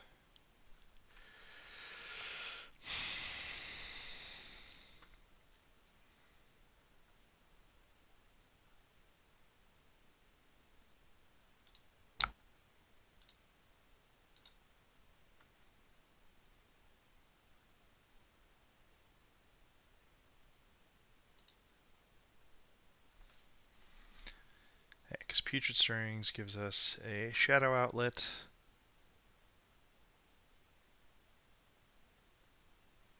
To keep the Deathly Whale chance coming along.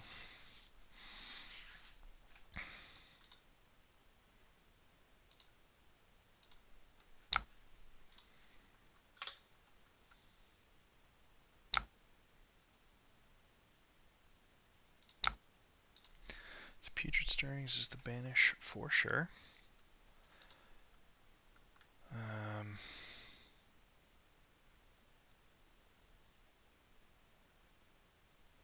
can always pay through a single Frostbite even with an Insidious Chill trigger because I can pay 2 to the Chill trigger and float a resource. So we will start with Putrid Stirrings.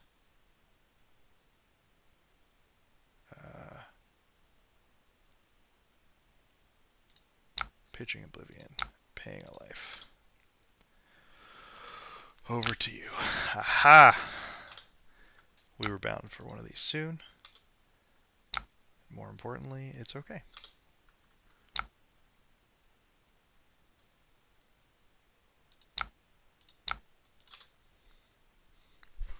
Coming in hot. Still presenting. It's 3 rune chance, 11 physical, 14 damage into the face of a CLF.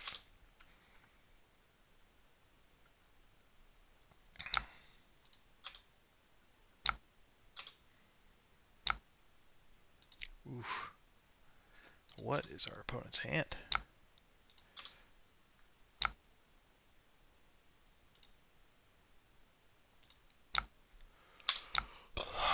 Well, that is something.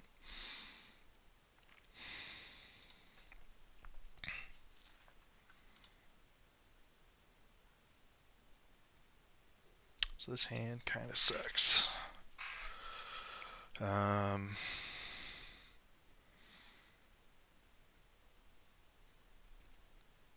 think we are just in take some damage mode. Well, I could Wraith. No, Chris, that doesn't work that way. I think we're comfortable taking 4 in this moment. And a Fighting Spirit with the Ice card. Okay. So now we're going to have to pay even just a Phantom Wraith.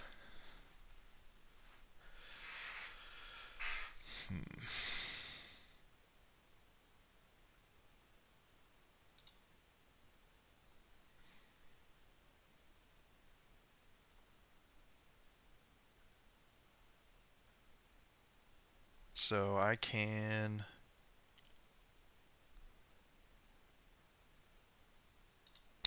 block here.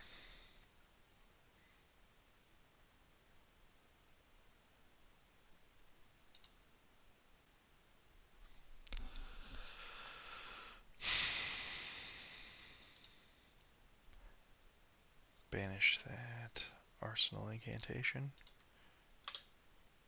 Yeah.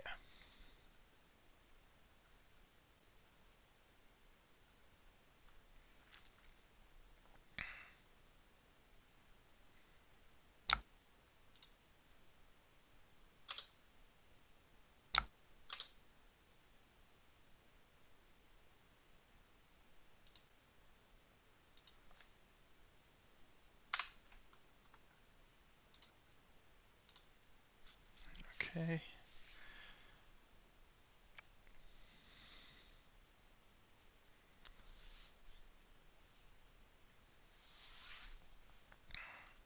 Our opponent not having anything to arsenal for this turn cycle is huge. This is one of the instances where the bully game plan is, I mean, into us specifically is a little worse. Like, obviously, they did a 3-card 12 with this hand.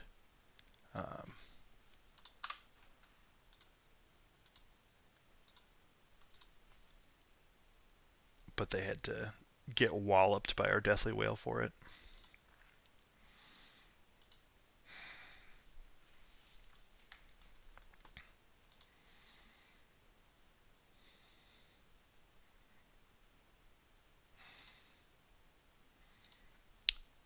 My decision point upcoming is an interesting one.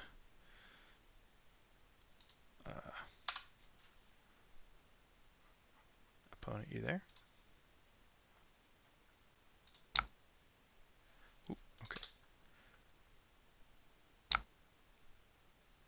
End of turn. Sounds good. CLF goes there. So now I have to decide.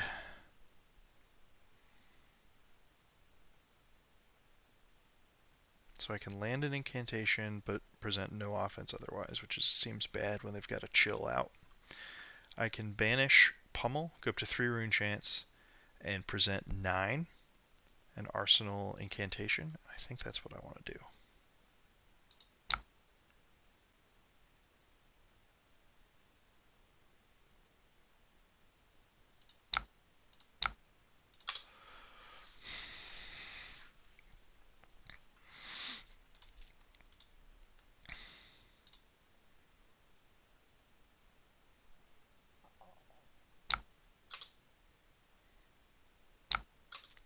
This is just enough damage that our opponent very much has to respect it.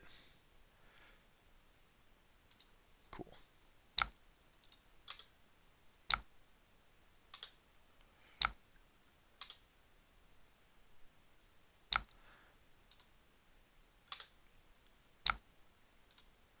We get an upgraded arsenal. Opponent loses CLF, arsenal pass. Okay. I don't think I care to banish anything regardless, but at least Shadow Puppetry lets me pay. Or let's see, we arsenaled incantation.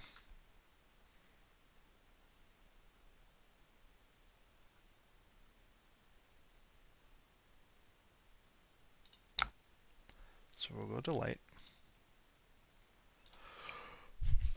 Oh, right, because we can't even attack this turn.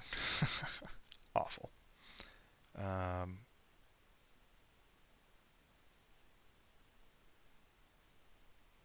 Or that's not strictly true. We just can't attack well this turn.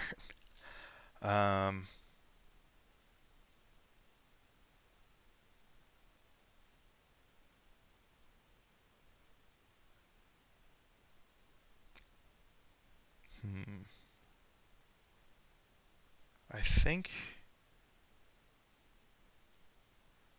I have to land this incantation.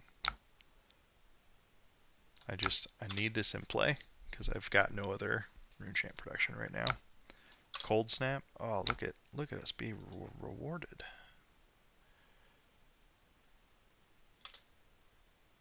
And at the same time, not rewarded. We will not pay. Incantation in the house.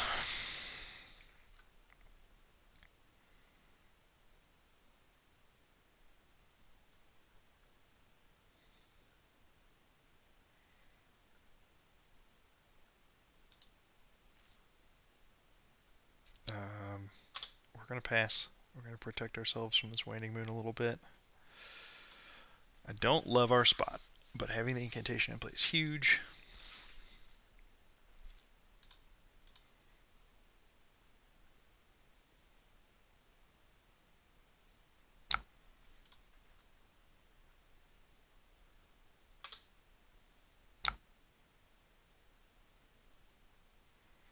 So we can AB2 take 1 Arsenal Shadow Puppetry. I think that sounds good.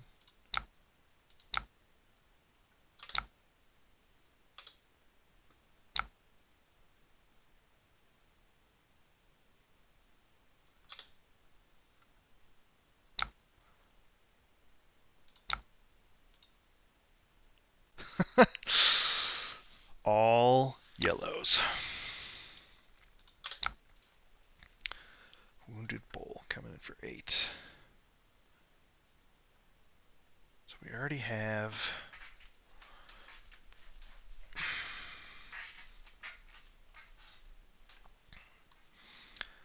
We're going to be set on Rune Chance. We don't really want to carry over Blood Debt, so I think we're fine blocking with Destruction here.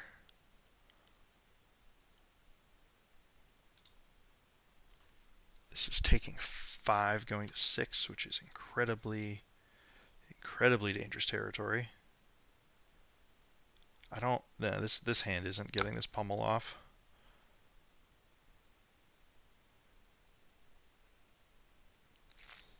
And we can go our turn, banish up to 2 chance, that's up to 3 chance.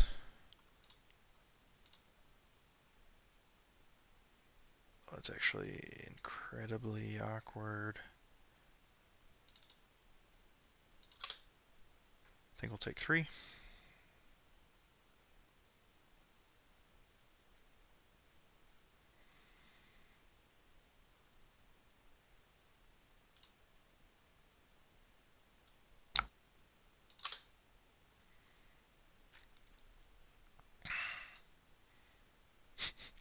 The threat of that Insidious Chill is a problem.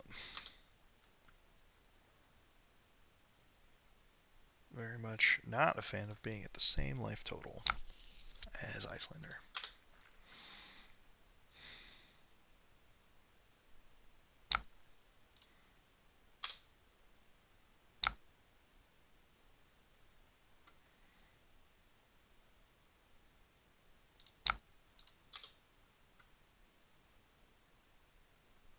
Come on.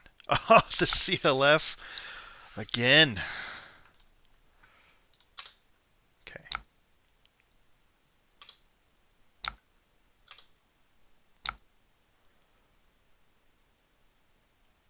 Well, we're at least getting to clear Blood Debt. Something else in Arsenal.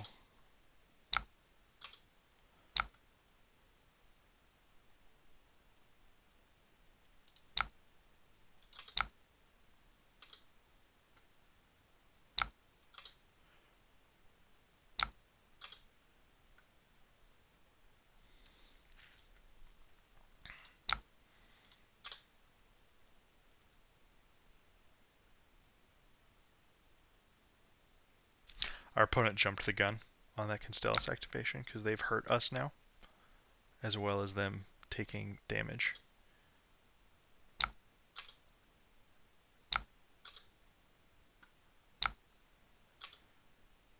So we get to gain 2 life.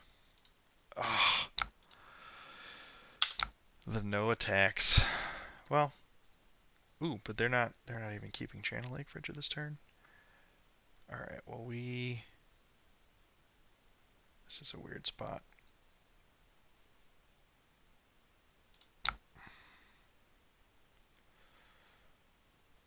Am I really just gonna flail on my turn?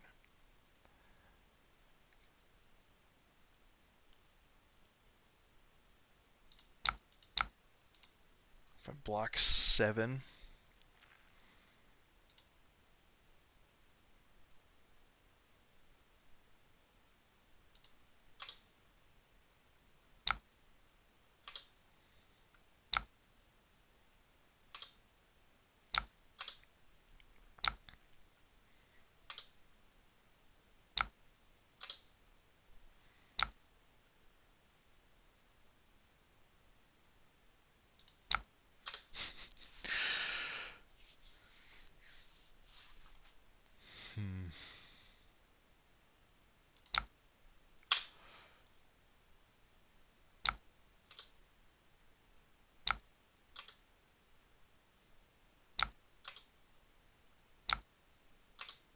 sink below. Sure.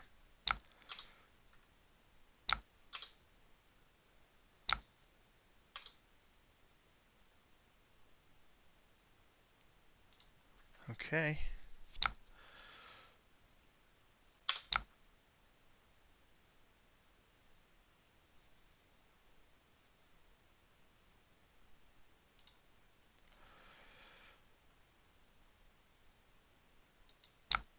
We're going to block. And block.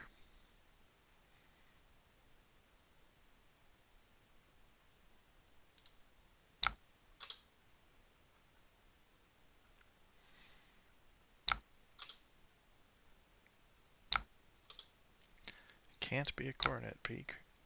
Winter's Bite.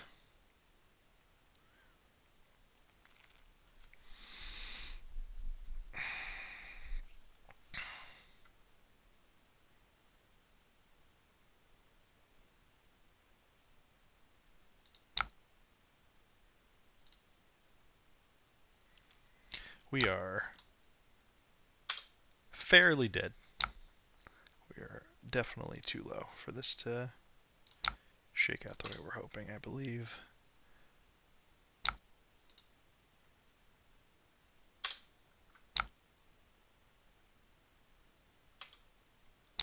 But hey, if they're going to try and kill us, we're going to make them do it.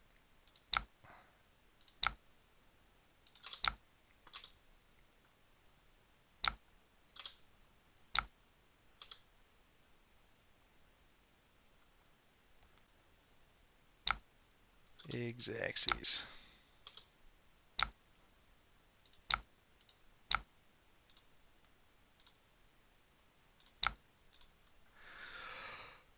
Yeah, we weren't able to. We had a couple of good turns where we connected, but a couple awkward hands into the CLF. The first CLF timing was real bad for us, but it's a card you got to beat. So that time we got to go first, but we lost.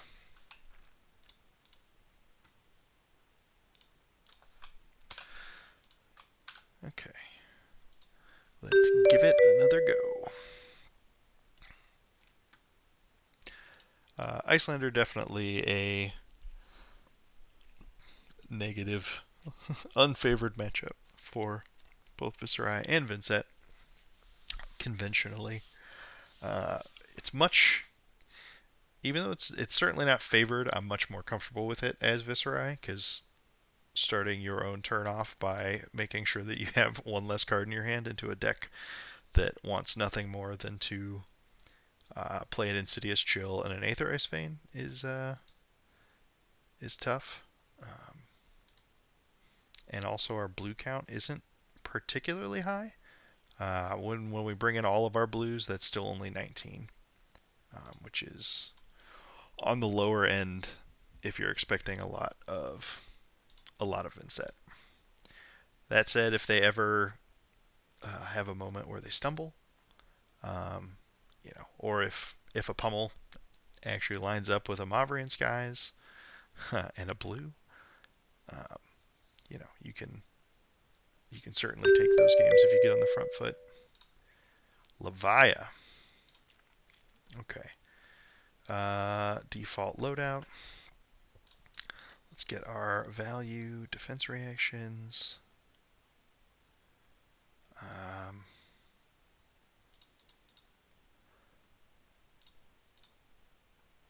I don't even know what I don't want into Levia is the weird part. It's all pretty good.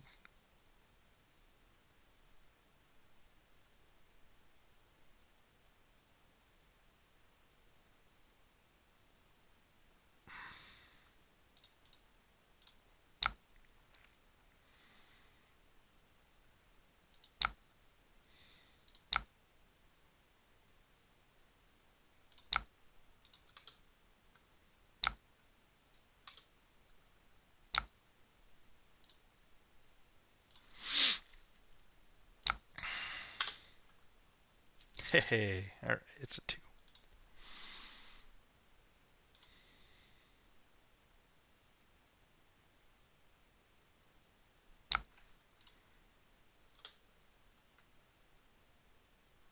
Oof. Energy potion. Alright, what are we doing here? We have a Shadow Puppetry. Deathly Whale's going to be fair game to play this turn. We're lacking resources to pummel. But I can double gate off a 3-card hand Arsenal pummel.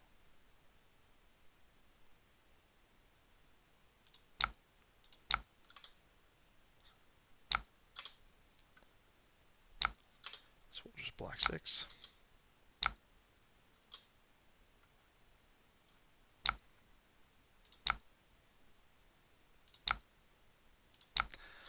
Yes, pay the life. Deathly Whale with go again.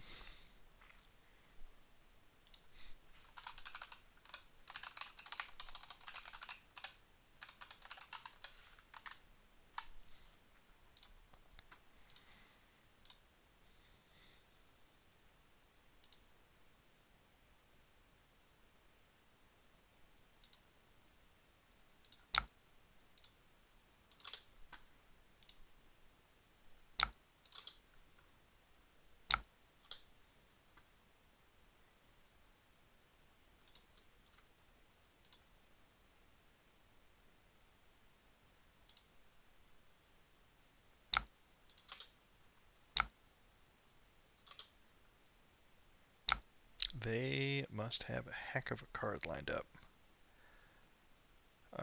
We'll keep that there. And then break the chain, widespread ruin for another 8. And then we know we're hitting a gate off the top, a 2-cost gate.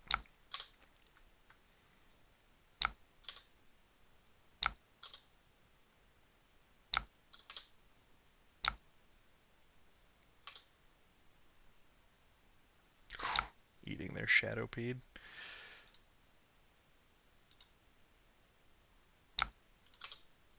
Okay. Leather's in the house. This hand is great with pummel.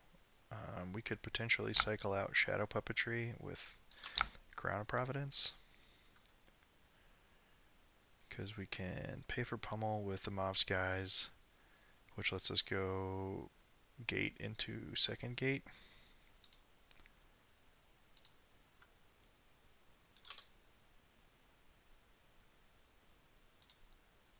Also just don't care about a vanilla 8 with this life lead.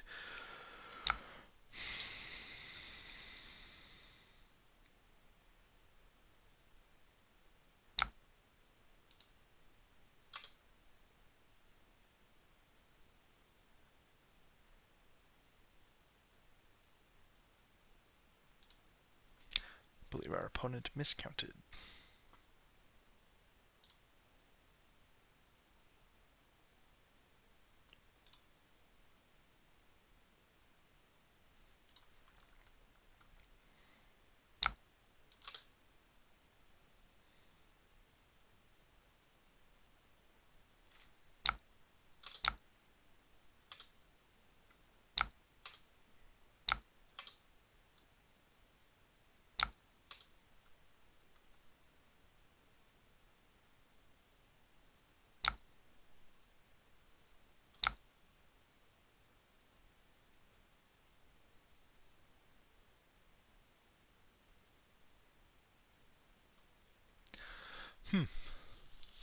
Well, here I've been acting like I was going to have any amount of rune chance to start this turn, so I think we now have something to dig for.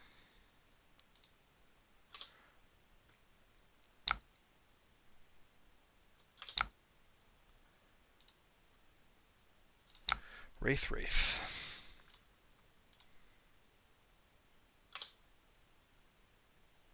Tunic resource is going to bail us out here, I think.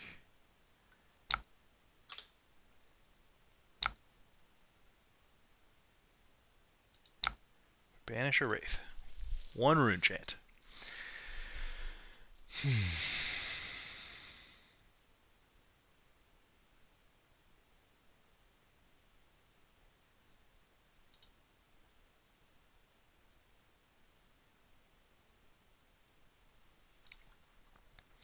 Yeah, this just sucks, but we gotta do it. Wait, let's...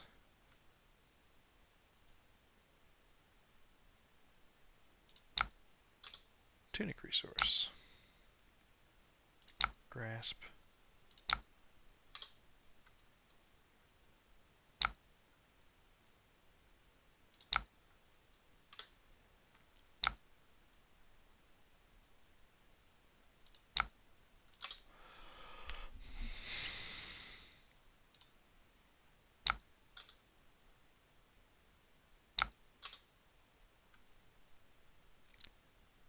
Husk here. Yep. Oh, we're going over the top. They're playing around the pummel that we definitely have and definitely cannot pay for. I respect it.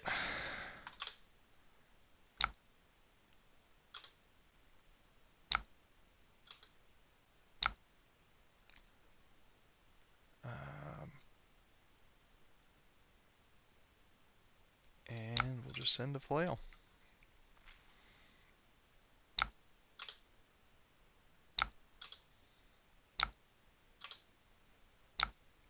Getting that chant is huge.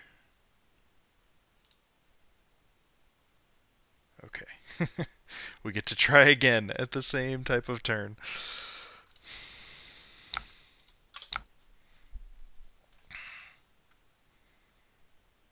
Alright, so destruction pays for pummel. This gives us a second chant, so we Mob Skies, Arsenal Envelop. So we're just going to soak a bit of this damage.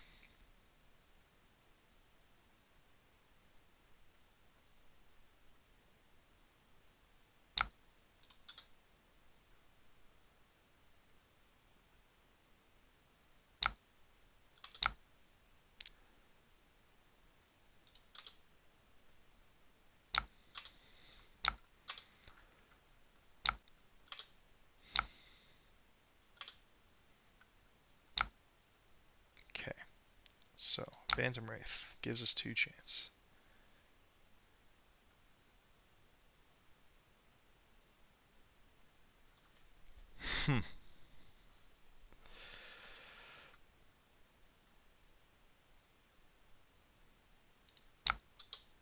Mob Skies, Wraith. It's only a certain amount of times that our opponent can afford to play around pummel. Hey Alex, games are pretty good so far. What have we done? We've done... This is game number 5. We beat an Arachne, lost to a Rhinar, beat a Bolton, lost to Icelander. The Rhinar game should have been a win, but I had a incorrect decision on blocks that put me into reckless swing territory, like you do.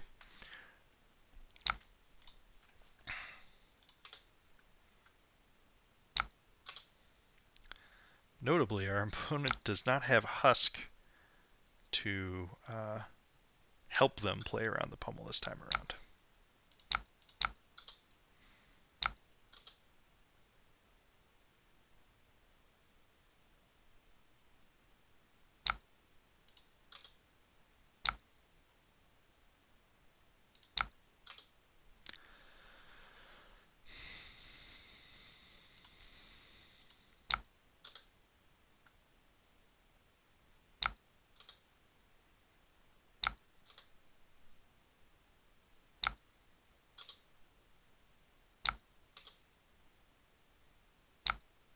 Our opponent has given up 16 value per turn. Look at that.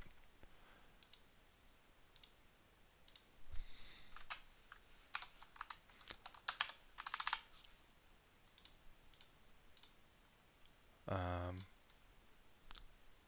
think the biggest takeaway, Alex, from my latest batch of games last week and this week is Tunic Grasp just feels so good. Don't know how I was trying to make do with Quill Hand originally into everyone.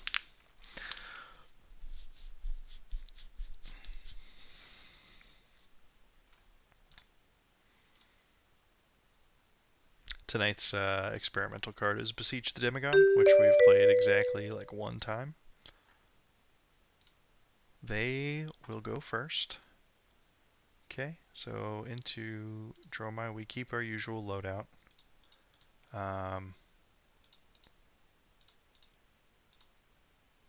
We want a few extra cards.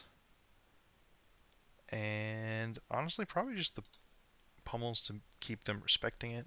We get all the Mouse guys in for the go-agains. Or wait, they are going first, so we're less into Revel in that case.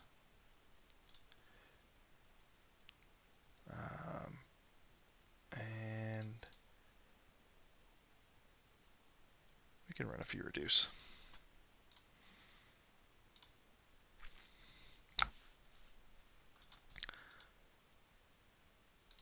Opponent, just bricks.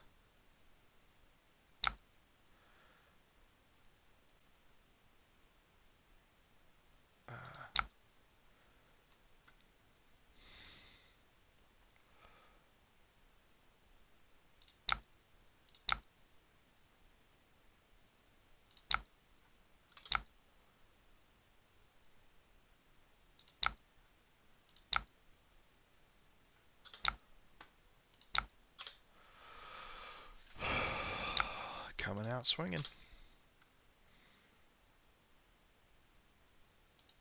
I imagine our opponent might pitch to block one arcane just to make an ash.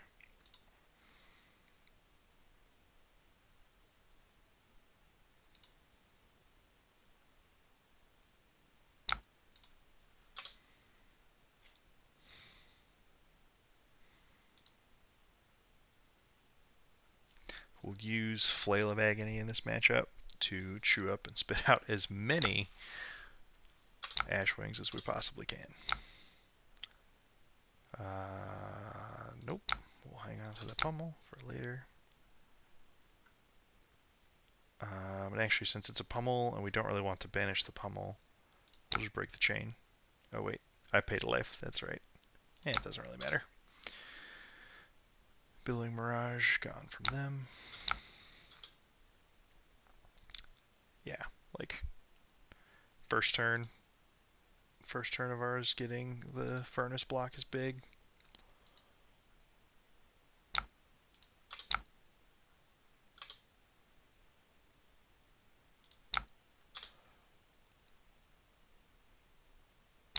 Hello, Chromai. This hand kind of sucks. So we're just going to pop Chromai. Or, this hand's not that bad, but it's also not good. Miraging Metamorph for 7. At least they're not going to leave themselves with any board state. I can throw like 9 out with this hand.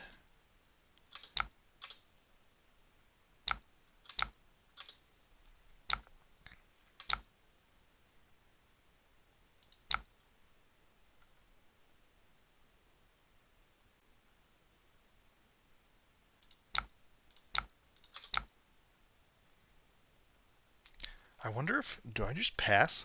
They don't have anything set up. If I hit a whale, I'm really nicely set up for a double gate turn. Otherwise, I'm just throwing out a vanilla 9 damage that doesn't matter a lot. Yeah, I'm going to pass. Oh, rewarded. So rewarded.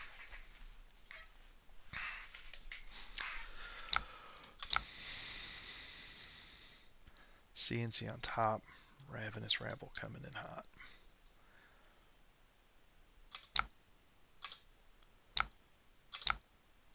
We'll take the Rabble hit. So they are a pretty red line. So the more... Oh, okay. Okay, there's the blues. Command and Conquer.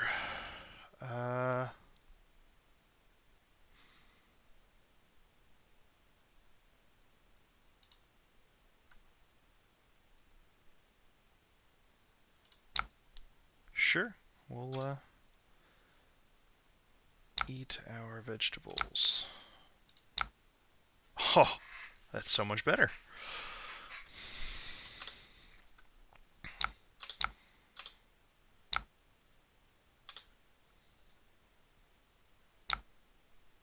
Okay, so opponent has a card in arsenal.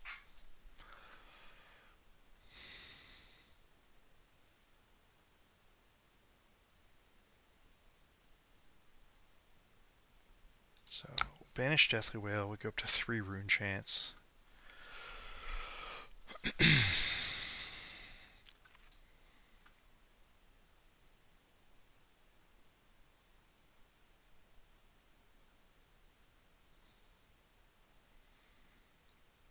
Don't hate the idea of arsenaling the envelope, but I need to have paid life. So we can... I can tunic, envelop, pay life, go to 4. Mauve Skies with go again. But that just puts it up to 6, which is really dumb. So that's fine. Let's Mauve Skies first. Deathly Whale, and see what our opponent feels like doing.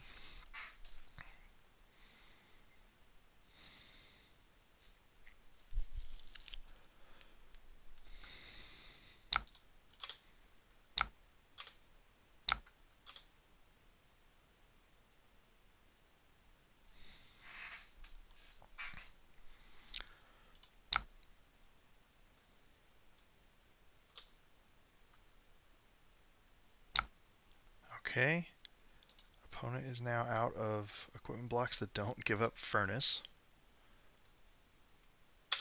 We're fine with this defensively, and we pass reactions. So now we want to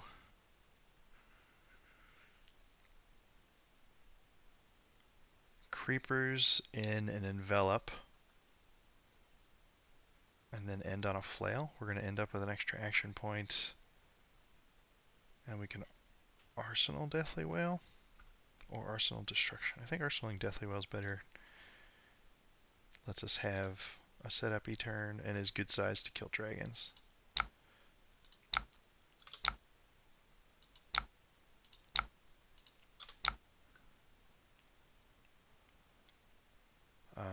Cool, so we've done that, and now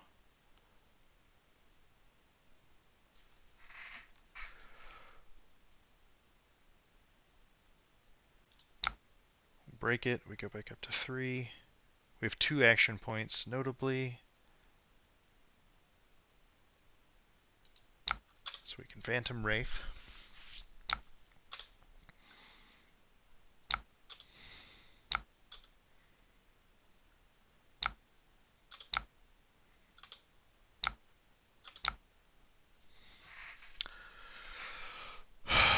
And God, do we just Scepter of Pain here?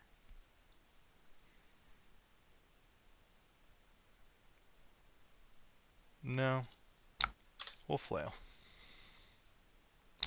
Yeah. Give me a card.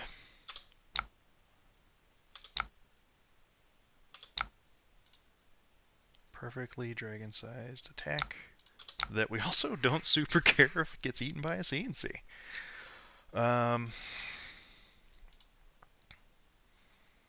So we're definitely playing Incantation on this turn cycle.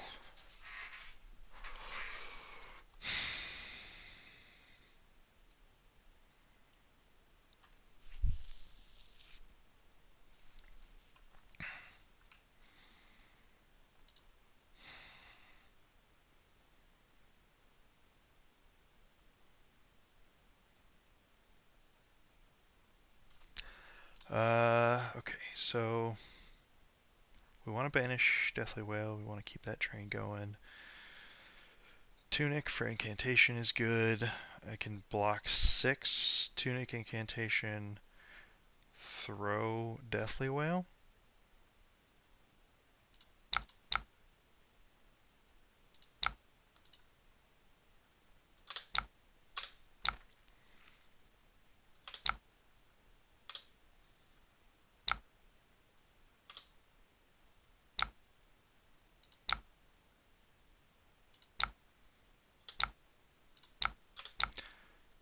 Tunic Incantation sounds great.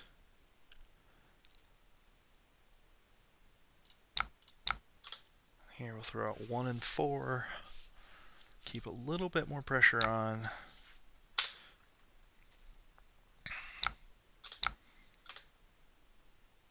They're a red line deck if they want to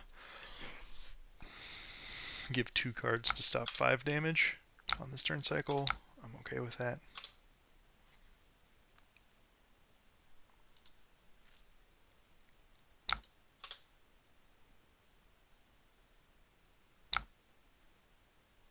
Kyloria saying what's up.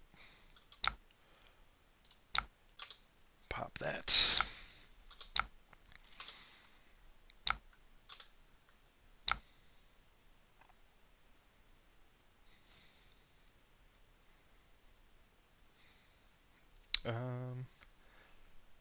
Yeah, this build of Dromai seems like a mashup between conventional redline and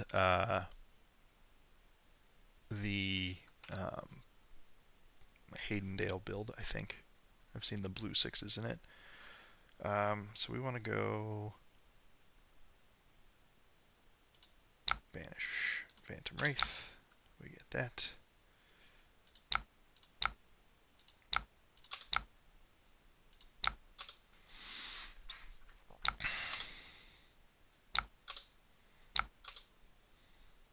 Don't love being down creepers already. Creepers is one of our important safety outlets for keeping the board clear of dragons. But we are on the offensive.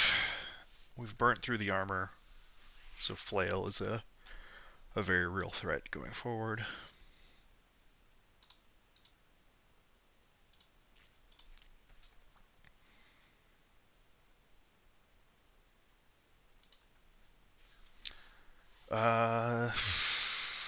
Lexi at the 1K tomorrow. Sunday, I'd say either Dory or Dromai on Sunday if you're determined to not play. Taking 8. Okay. I have Rune Chance. Excellent. Yeah, I don't think you'll have. I mean, like, I know you'll have fun in theory playing Prism, but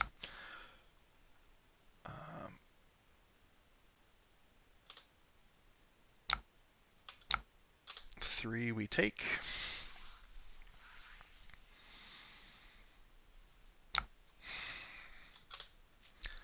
Kyloria.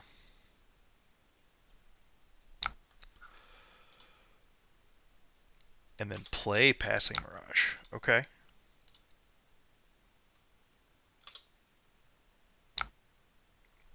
Interesting choices.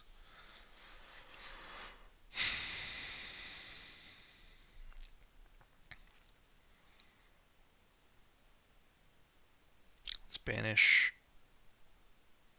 Deathly Whale. We get 4 Rune Chance. Can play out a fresh incantation.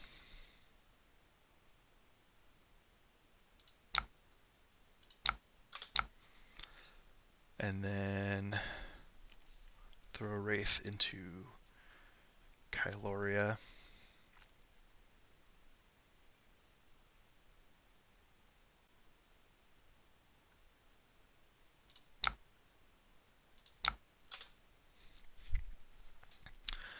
I don't love this. This is precarious.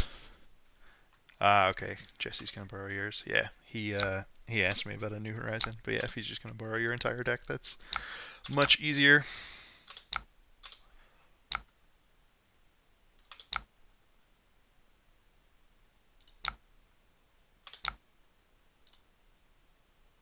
Okay, this I can work with. This is the kind of hand that can close this game out. Sleeping Blow is not threatening, and notably it does eat up the Passing Mirage.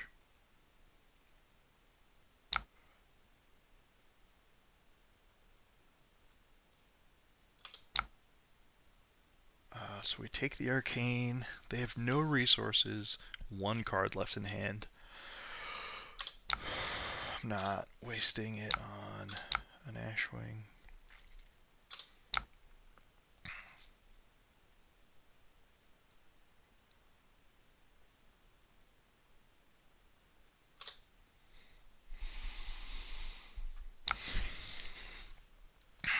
So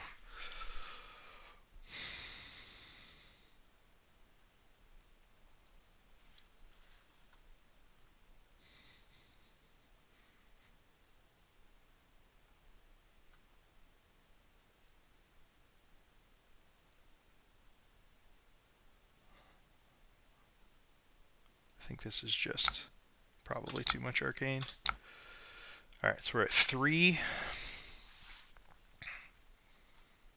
rune chance.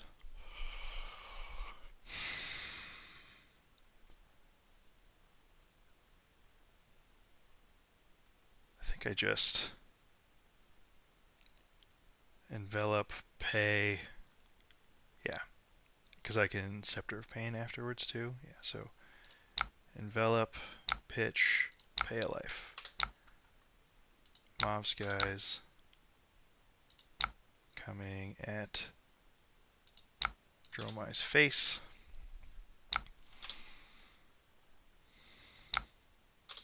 Okay, they got the blue.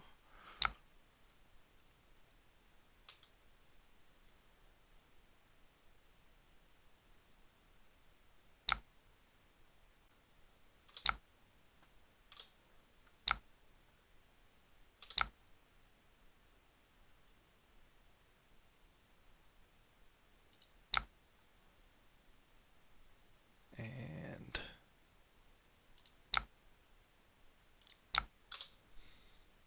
we'll lob out another 8. Got him. Dromai downed. Value-wise didn't look great, and we had some hands line up poorly with the fact that they threw out Ashwing, Kyloria, Passing Mirage all in the same turn. But we had enough of a life lead at that point that it was alright. Dromai is, in fact, one of the matchups that I like as this deck, which is pretty nice because she's fairly common. Alright, I think we're going to do one more game before calling it a night. I got to re-sleeve my actual Vynnset deck for this weekend. And it's Friday night. I'm going to go do some fun stuff, maybe play some video games. Ian Olsen.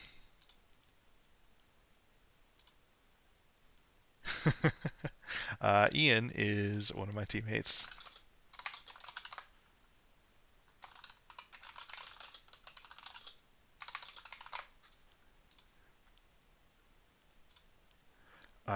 Cool.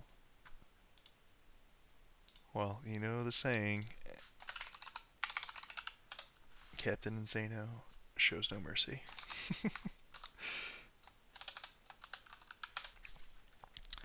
Okay, so we get to go first, so we want to do the aggro thing. I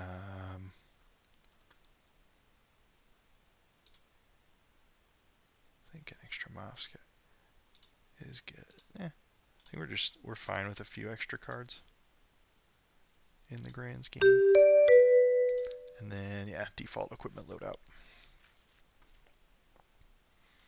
I will say that is a really nice part about Vynnset. As long as you keep the blood debt ratio at a pretty healthy spot. Like here we should be at 33 out of 65, so we're still a little over, just over 50%, which is solid. Okay, well, Ian is gonna hate me. Let's see, this makes 1. Yeah.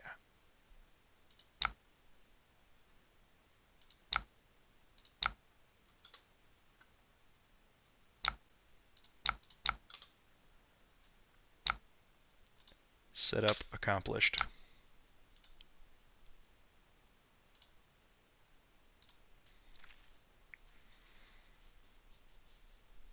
Oh, baby.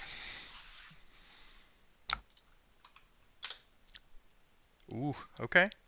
V off the top's pretty nice. CNC into Soul, Bolt of Courage for 5, draw if it hits. So we're not going to have Tunic for this turn. We will start by banishing Wraith and going up to 4 Rune Chants. We have to just keep our whole hand. So we're going to take our lumps.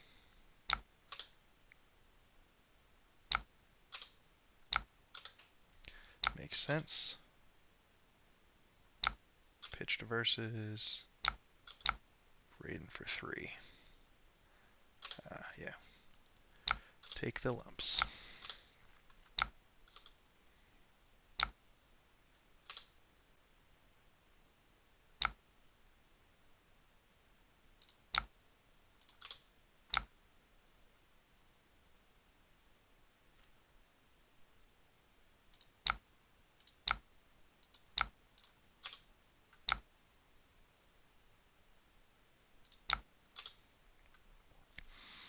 Coming for that hand, Ian.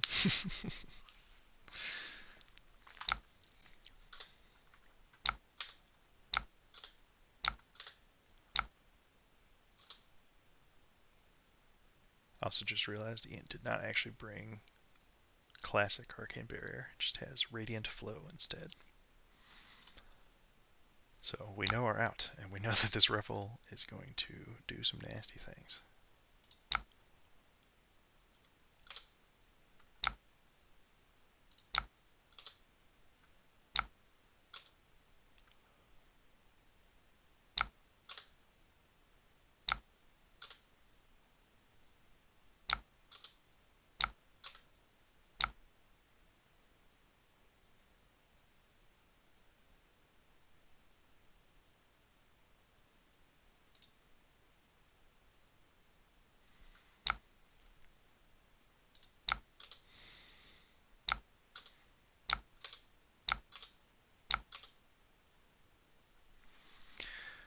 With Ian not having any Arcane Barrier, we should be able to pretty much keep Spellbound Creepers as long as we really want to. Ooh. His hand is a bit of a whiff. Bolt of Courage for 3, drawn hit.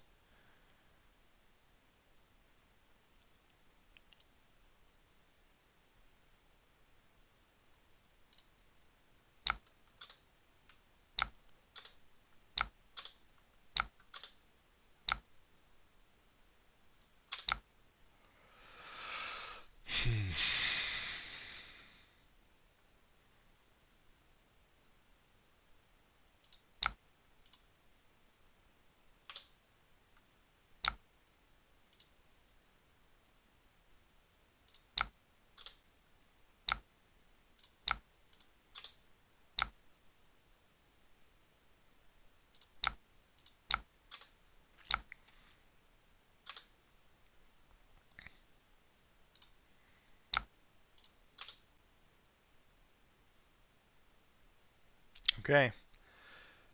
This is the biggin. For 6. Put 3 cards in Soul. I think we just take this first 6 and see what he's got in store.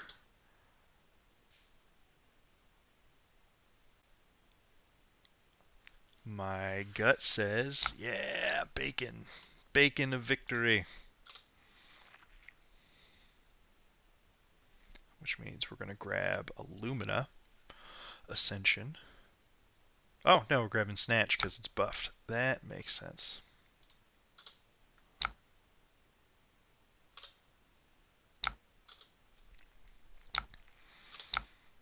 Snatch for 8. Grody.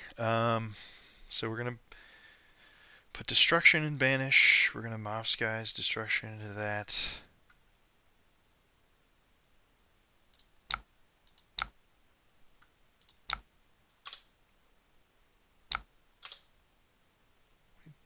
Certainly don't want Ian drawing another card on this turn, because we're already going to take a hit for 6 here. Yeah, so there's some Bolton gas for you. Hero is sometimes a meme, but is also no slouch. Yeah, he maybe slouches sometimes.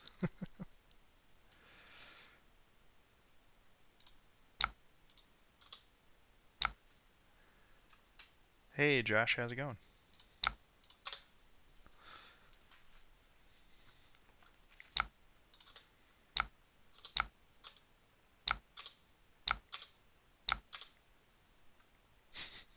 This is the least threatening widespread destruction ever, because he doesn't have an arsenal for me to eat. But this does have a red mob attached to it, so I expect we'll get at least a card for our trouble.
Yeah, Ian committing both of these equipments to the initial hit is huge.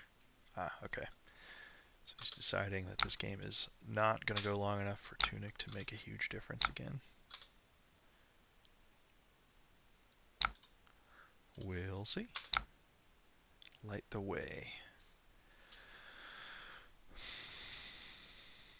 Bolting Blade was charged. Oh, when this hits, if a yellow card was charged this way, it gets go again. Alright, well, this hand is kind of dookie.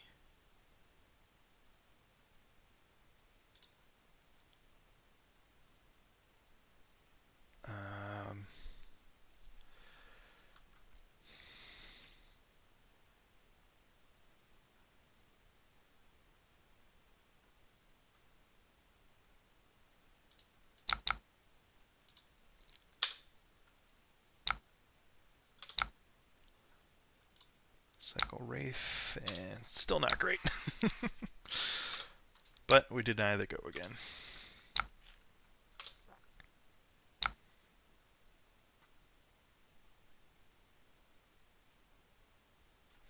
So we can Widespread Ruin for 9 this turn, or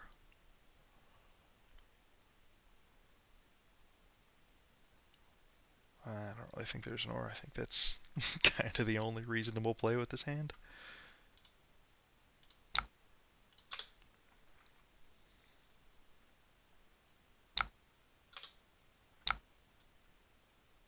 Okay.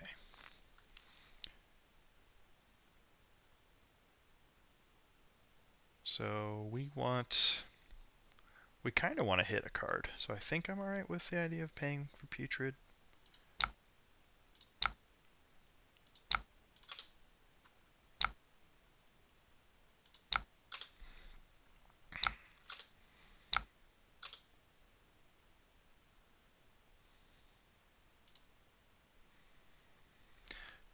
Creeper sticks around. We're about to have Tunic up.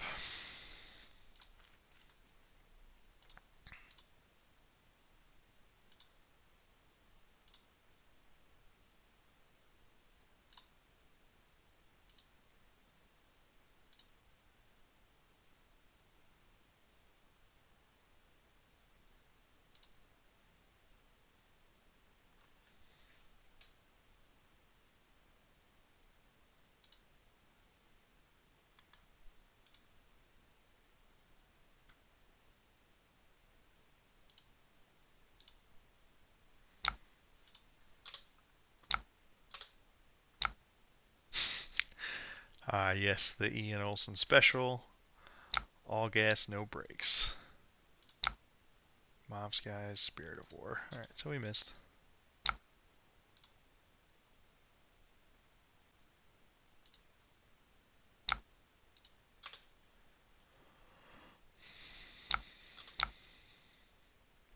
V for 4. And versus activation. Well, I don't want to pump the V up.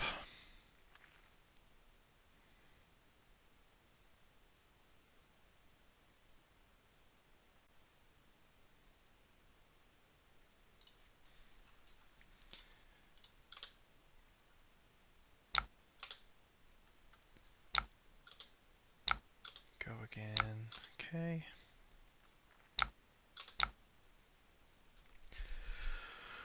Raiden for 4.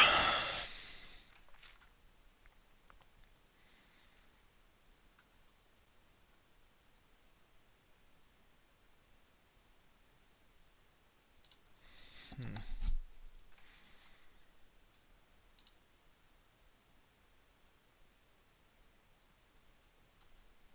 2 cards left in hand.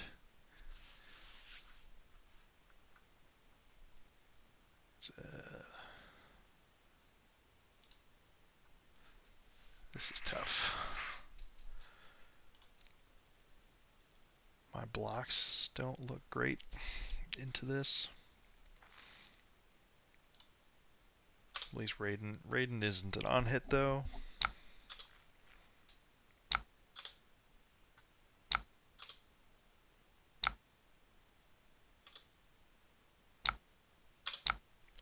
Illuminate for 6. Nasty.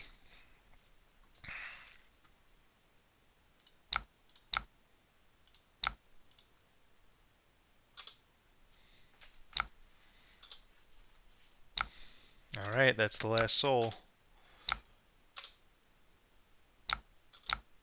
Bolt of Courage for 4. But no soul. Notably, no soul.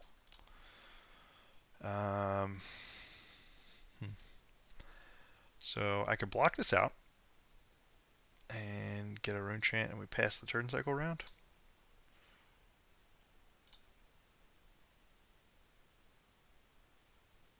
I think I just block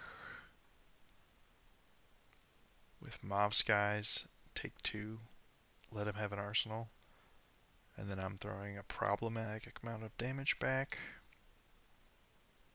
I could also just block 5 and go around again. But I think I want to pressure more.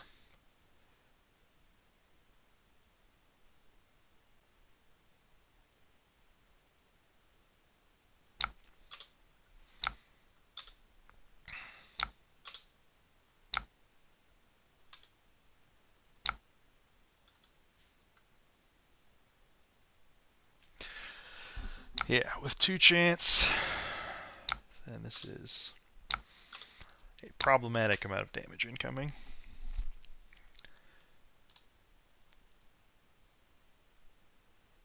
Hey, underscore, how's it going? Thanks for popping in to hang out. If people keep hopping in, I'm gonna have to. Oh, dope! Thanks for the sub, much appreciated. Yeah, I'm gonna might have to stick around for another couple games if people are still watching. Hell yeah!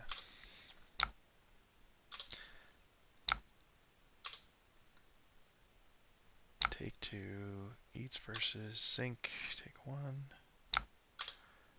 Okay.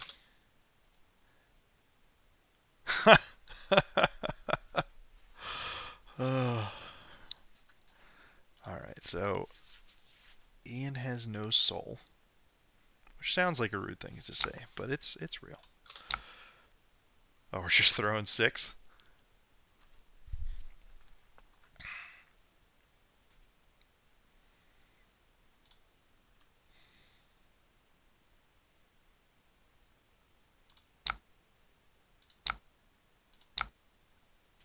Or if I take 2, banish, and throw... No, no, no.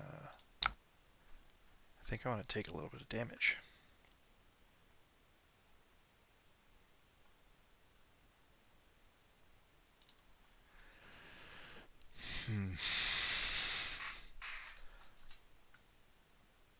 If I go to 3,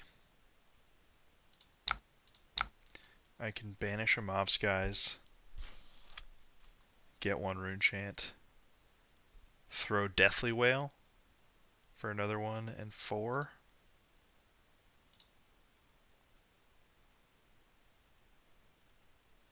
Or I can throw 2 Arcane. What a deeply strange scenario this is.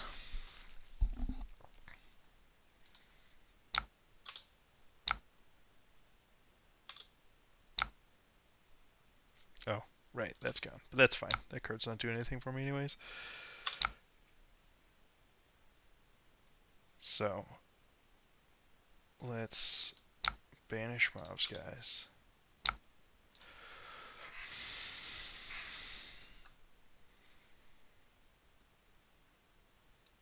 And I can pitch to Grasp and throw them with Flail.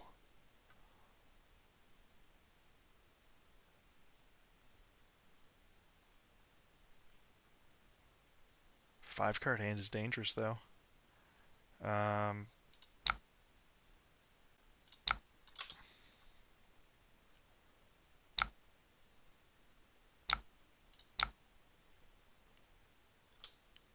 Ian, you're not dead. Oh no, he has no soul, so Radiant Flow is it. Oh my god. I wasn't even thinking about that. Yeah, I was thinking that Radiant Flow was gonna do the trick.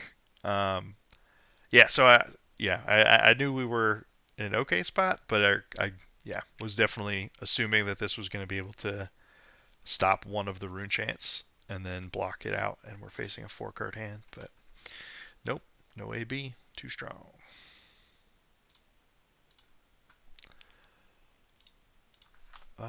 Cool.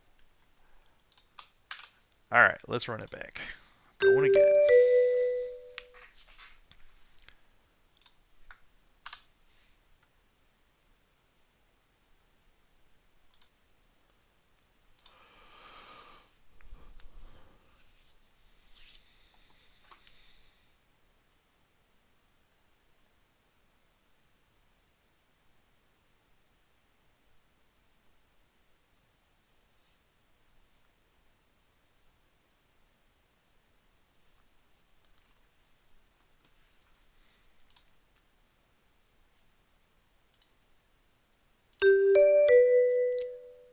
Kano.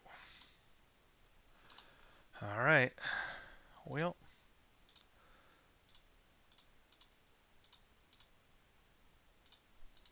Oh, come on.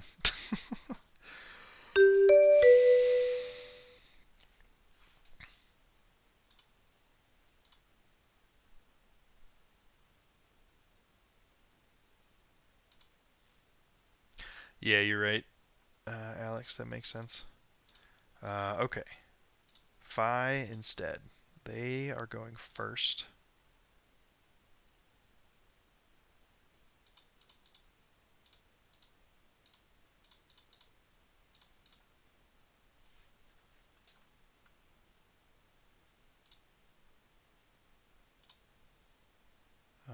Yeah, we'll run a few extra cards because most Fis have been on Kodachi Fi lately. Yeah, the Kano match is it's all right. I don't hate it.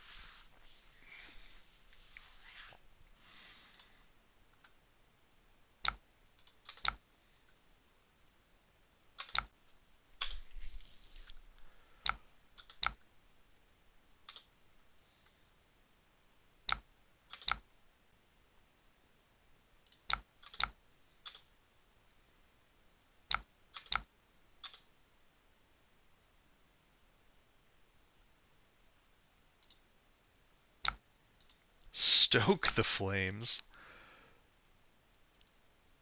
This has to hit to do the stuff. So we're just gonna block heavily.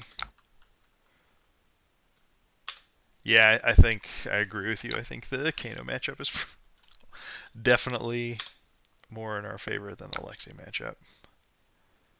Oh my gosh, incantations galore, but this hand still just does nothing. Alright. Wraith in the house. Incantation, pitching incantation.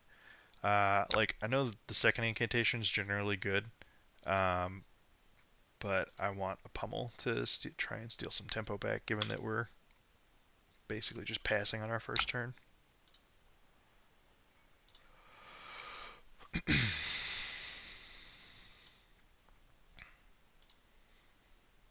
My kingdom for this to be a Maavrian Skies instead.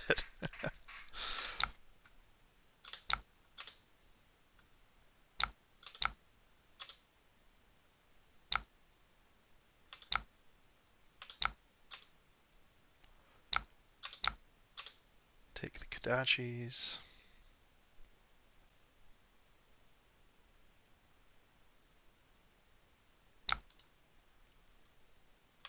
Salt the wound for 4.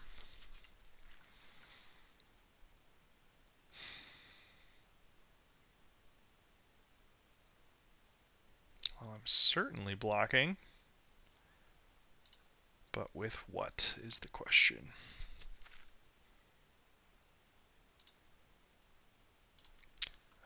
We don't have to cash in the armor blocks here, so we shouldn't.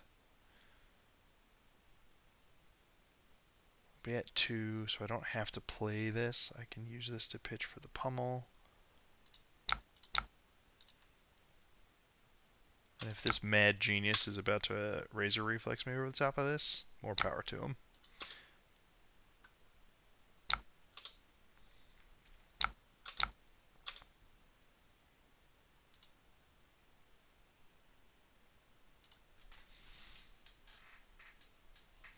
Suppose, yeah, no, I just don't want to give the equipment for that.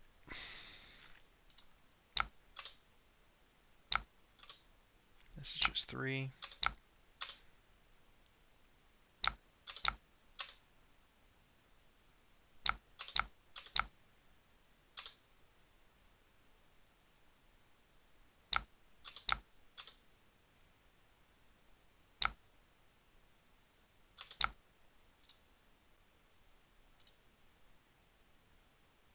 Wait a minute. Where's the other flame? Am I crazy? Did they not?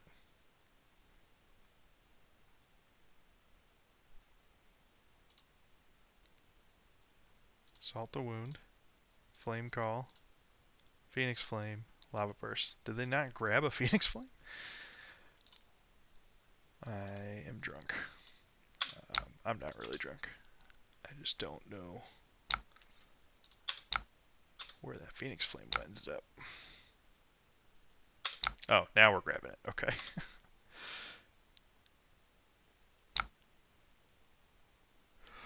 Oh my god, I'm a moron. I'm just punting left and right. Okay. Sometimes I forget that I have to banish cards.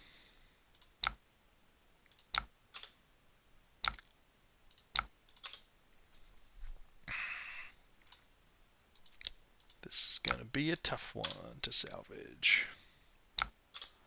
Because I'm playing like a doofus.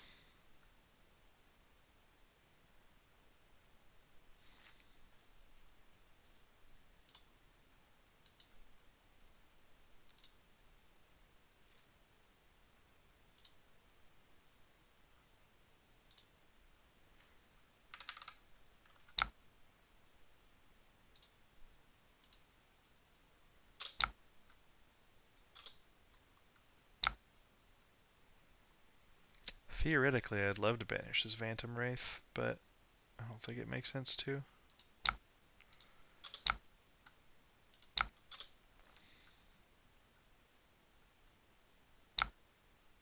If it was a better, if it was a better rune gate than the crappy blue 2 for 4, I would do it.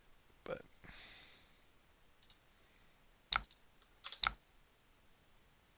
okay, so this hand, we will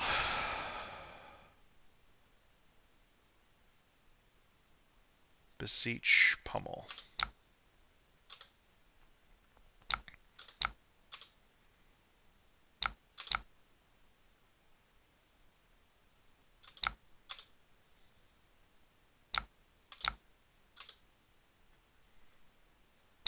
Salt the wound.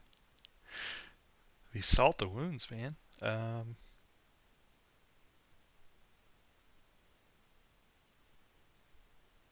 Like if it's a razor, they're just gonna draw a random card.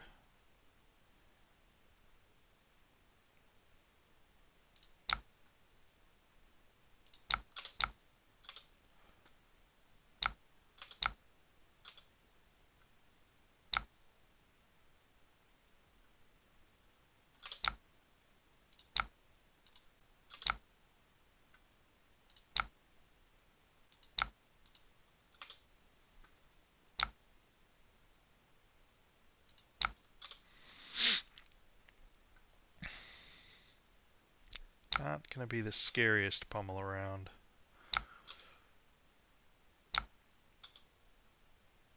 But it's pushing 4 and taking a card.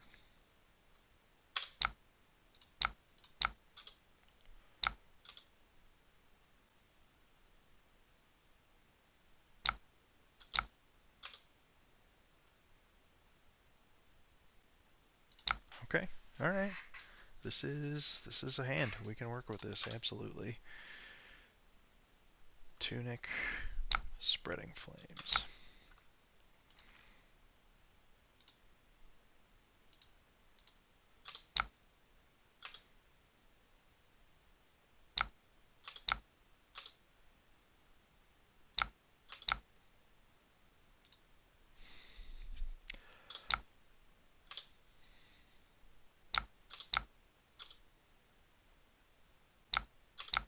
Lava Vein Loyalty for 3.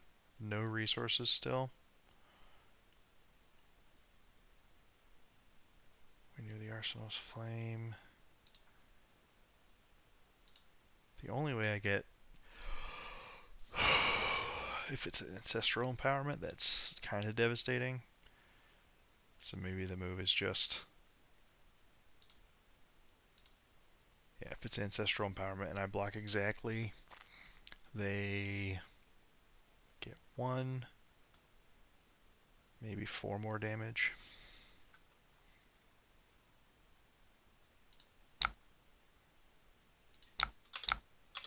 We're going to play around Empowerment.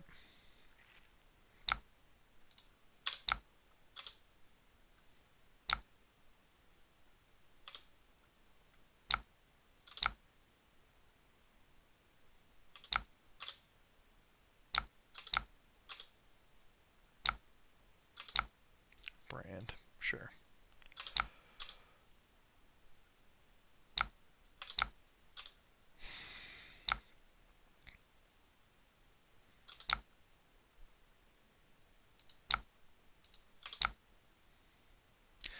You know what's pretty great? This frickin' hand.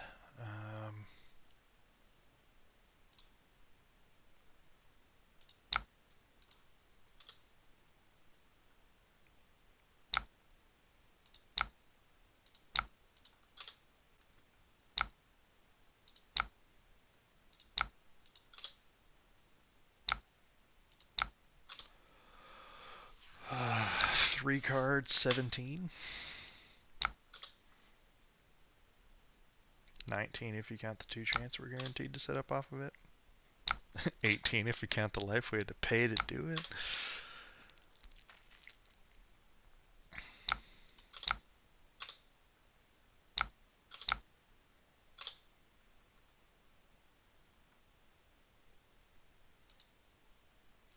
Hell yes. Okay. This hand is solid. We're probably to the stage where Tunic is expendable if we need it for a breakpoint. Brand, 2 float.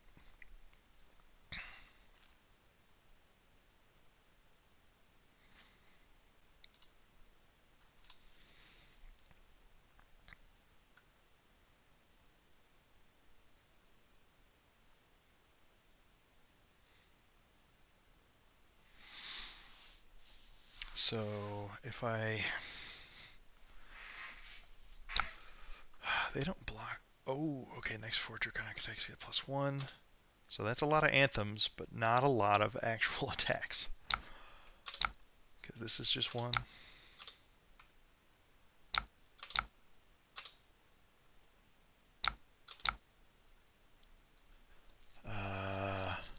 Let's see. No, I can't. This is my only way to pay life next turn outside of Flail.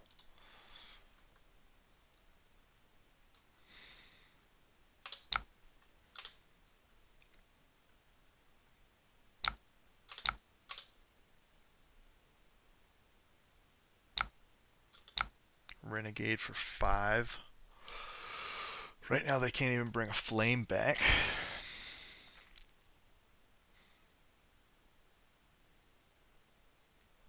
I think I want to make sure I carry over the setup. So I think I'm more interested in Mob Skies, Deathly Wail into Flail.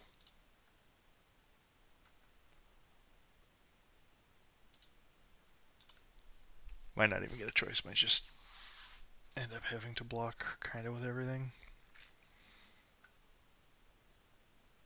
Conversely, this threatens 2 more damage on that current turn cycle.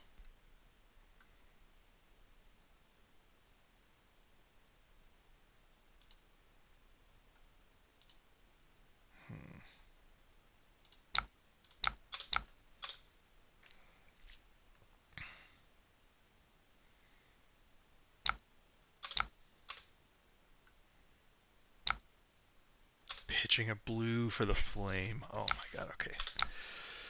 Coming in for 3. I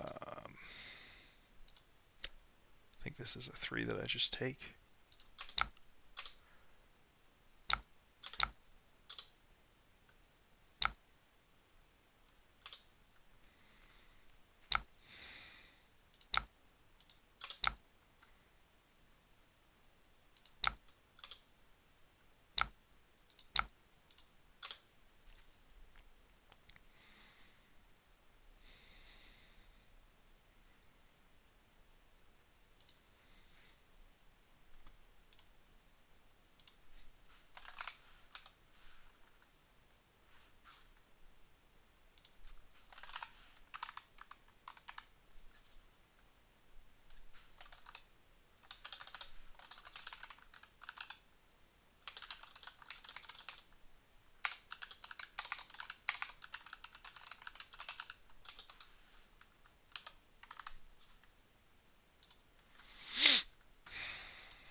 If our opponent is strapped for resources, this could be a problem. Because we're obviously coming in with Flail after this. It could not have been well, okay. So if I had taken it could have been that, but I needed to keep all of my cards to do that. So it just wasn't happening.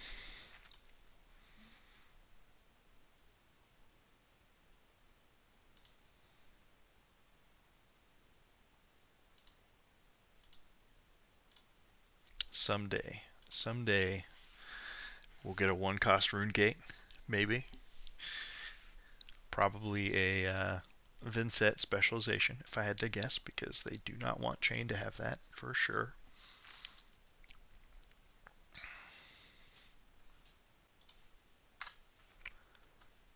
Oh.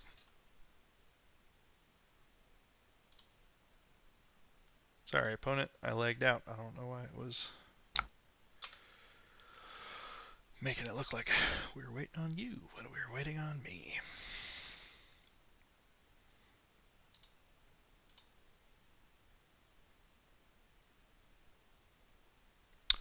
Oh my goodness. Defensive Art of War.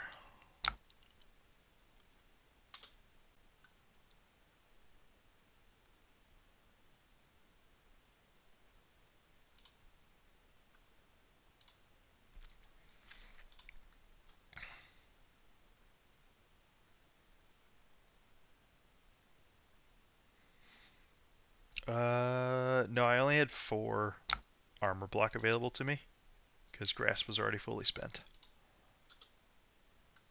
Okay, and we've dealt Arcane. So when we flail, we're gonna get it. We're gonna start next turn with 3 chance then, with our banish chant. Okay, 4 on the 4. You got it.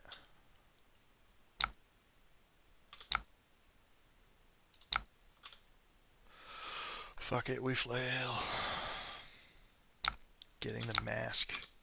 Okay. I'm not mad about that either. Oh, beautiful. Well, alright. Having a reduce is beautiful. Having no attacks sucks real bad.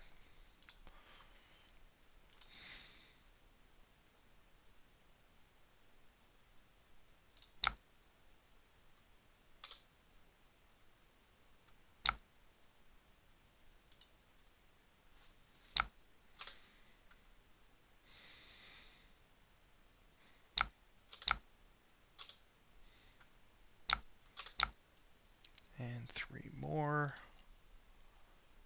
Okay.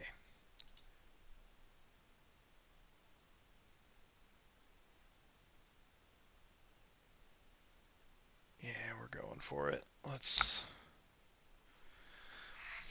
okay, so what's the keep over here? If I hit a gate, I'll have adequate rune chance to play anything, so I'm not obligated to keep the blue. Yeah.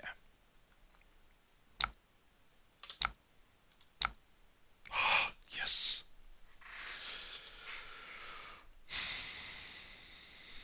The dream. Crown of Providence, this is why we run you.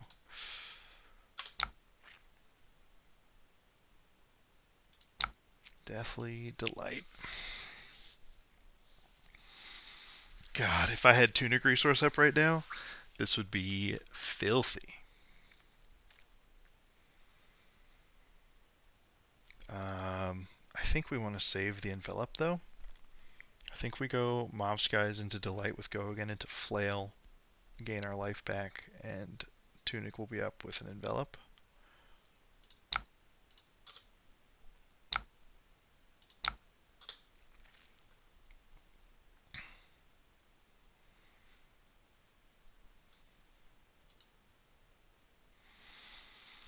Yeah, 4 and 5 into 1. Oh, did we catch him with the reds? We caught him with the reds.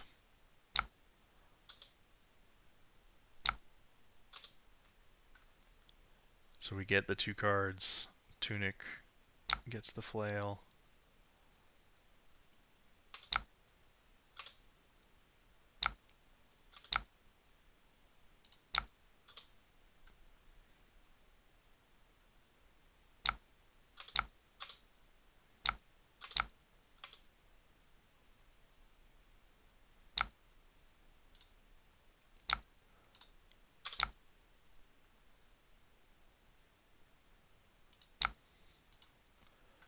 Okay, so we did it.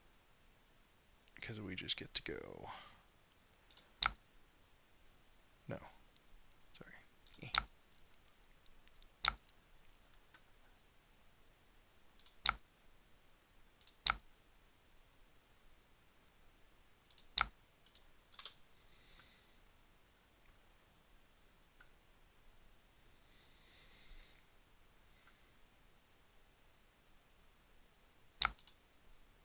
And we got it. Alright.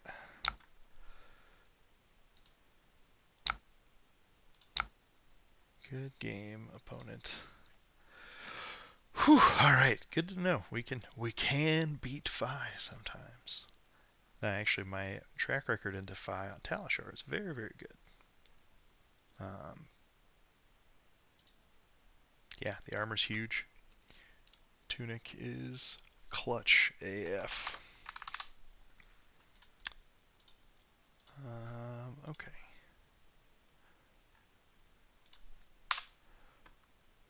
Alright. we're still going. Let's.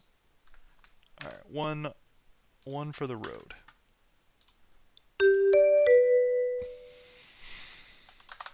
Tonight's been going pretty well. We are a punt away from a 7-1 record on the night. Not bad. Hey, here's the Kano. Let's see if they stay. Lots of Kanos trying to abandon me. Let's get our blues. Let's get our pummels. Let's get our revels for a double gate. And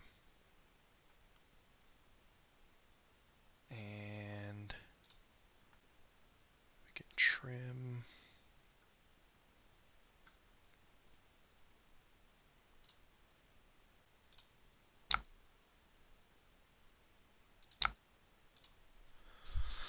Okay, opponent is going to try and throw a bunch of turn 0 arcane, presumably. So we're just going to pass the turn.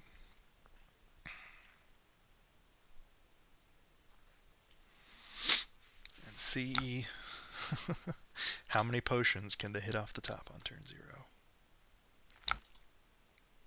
Aether Flare.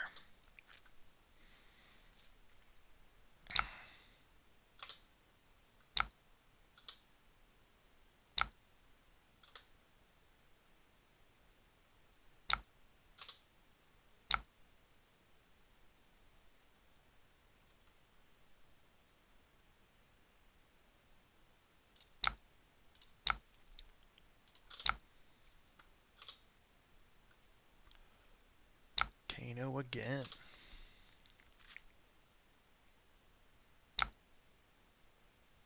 Aether Dart.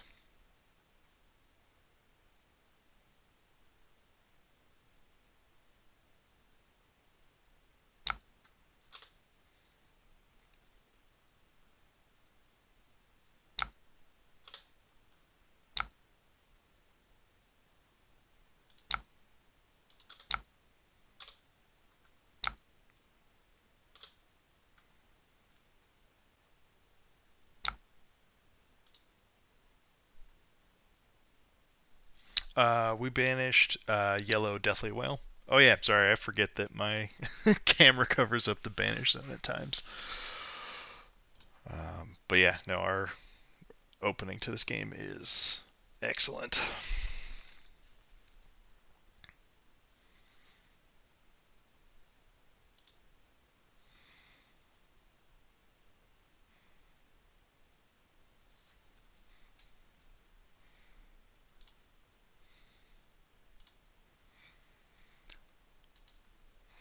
So we are in position to have a double gate turn.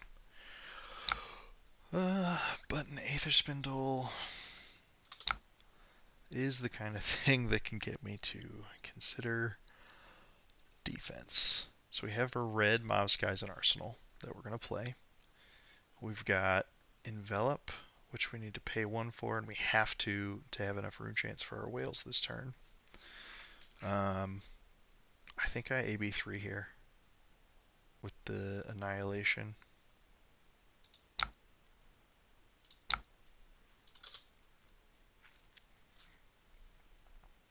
We're going to have to settle for a double gate, but can't let the opponent opt for.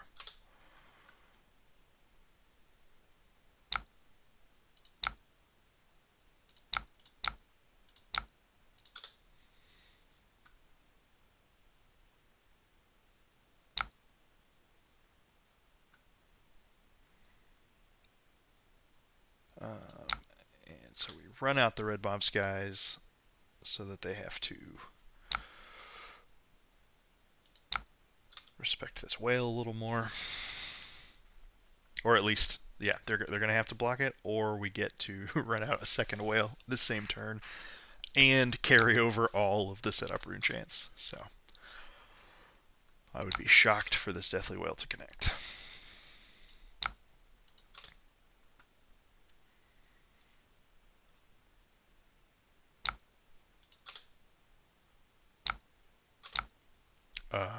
We have connected. 3 chance generated. Follow up with Deathly Wail for another 9. We're going to end this turn with 4 rune chants.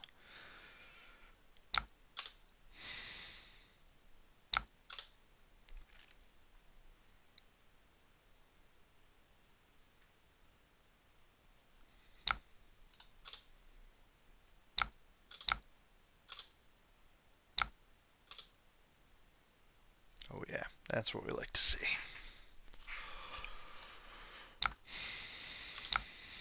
Voltic Bolts. Alright, so our only banish is Deathly Wail, so we're not pitching to AB this. We can go Beseech, Mauve, Deathly Wail with Go again into Flail, Arsenal, Envelop. So I think we're in the market to just eat that little bit of damage. And that little bit more.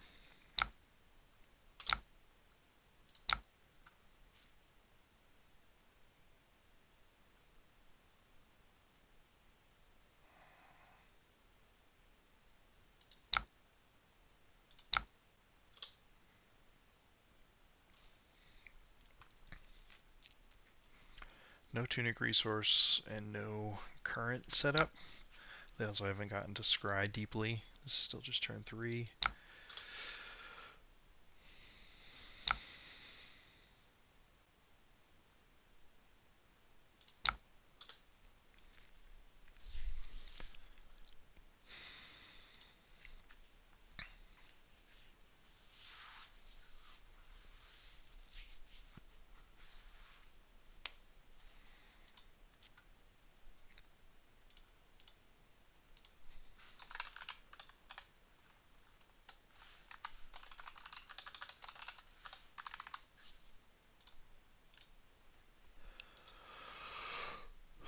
So we got 5 rune chants into 7 physical with Go again, threatening a red Mauve again.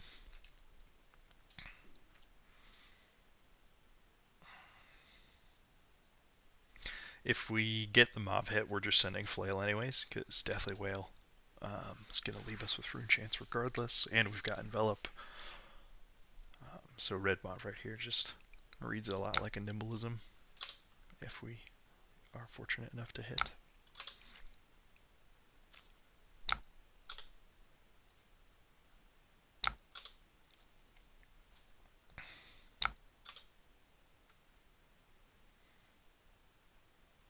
Nah, they can't let this hit. Because even if they do fully block... Well, no, if they fully block this out, we just move on with our lives.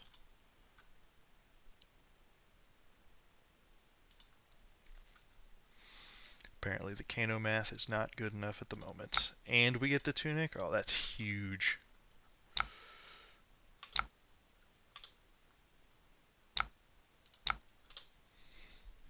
Especially because now they don't have an extra way to stop Flail. So we're going to go into next turn with the perfect setup.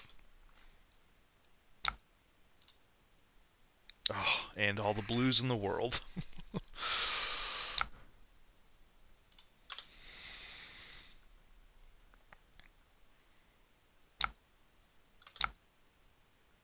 Aether Spindle. This is 5. I think we'll block 3 here.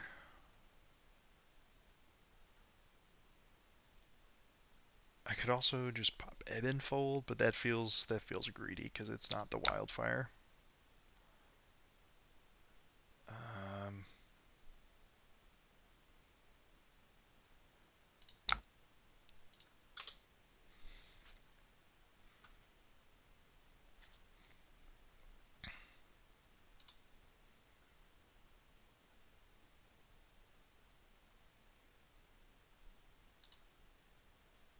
Bottom. Yeah, okay.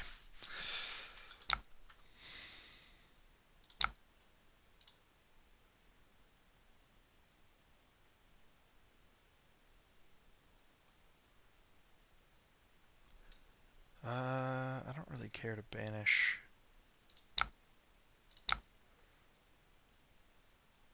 Let's not pay life.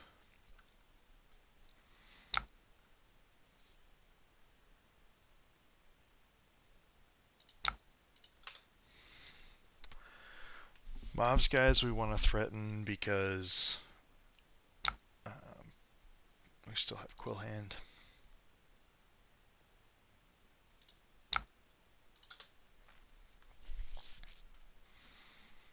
So this is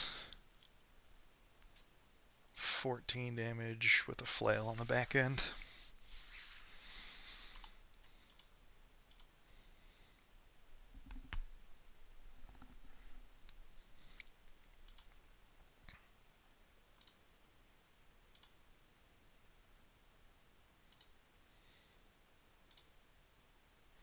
Man, a card that is not in my list for today's games that I have not felt like I missed at all, Funeral Moon.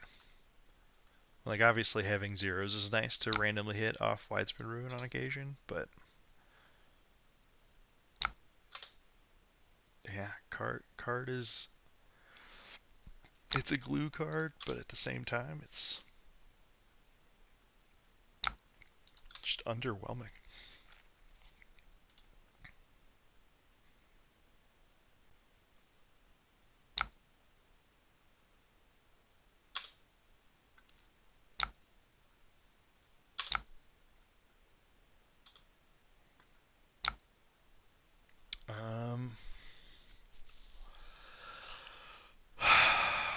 Actually,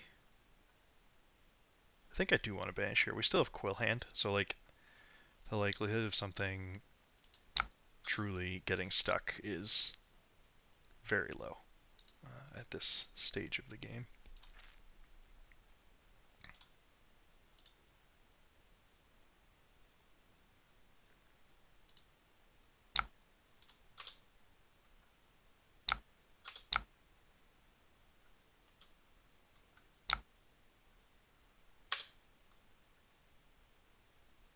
Alright, well we didn't hit anything anyways.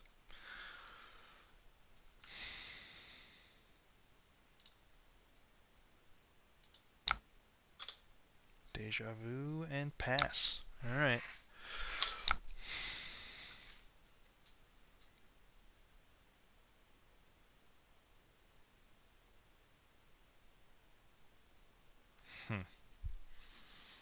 So I could force the issue and banish Widespread Destruction. Banish this, pop Quill Hand, Shadow Puppetry.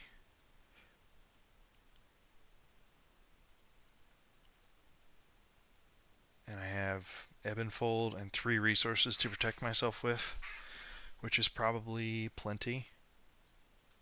I think I do want to do this, because we're going to present some tough breakpoints and threaten the arsenal.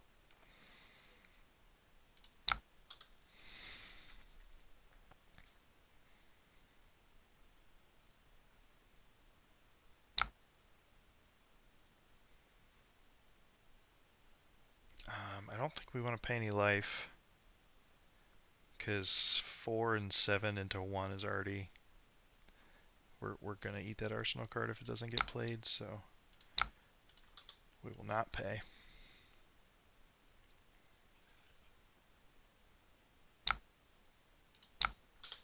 Alright. 4 Rune Chant, 7 physical with Go again.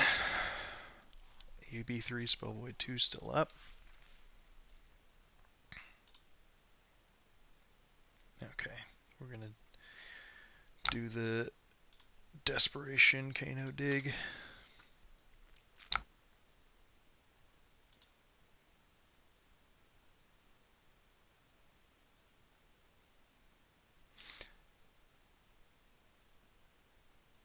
Oh, interesting. So they're Deja Vu to put luck on top so they can hit luck and shuffle out their hand.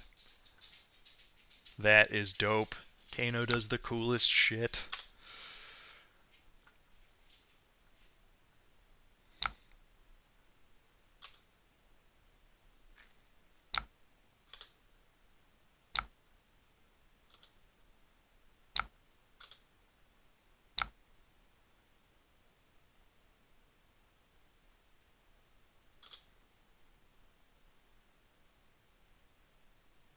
Let's see if the Desperation Dig gets there.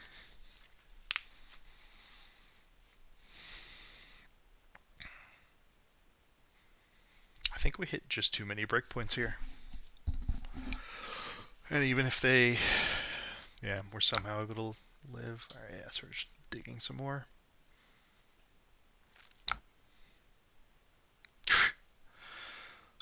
Lesson in Lava is a good one to hit.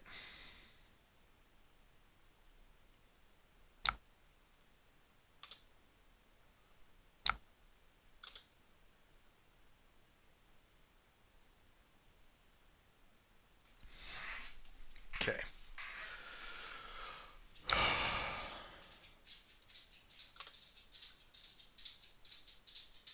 So this is lesson for 4.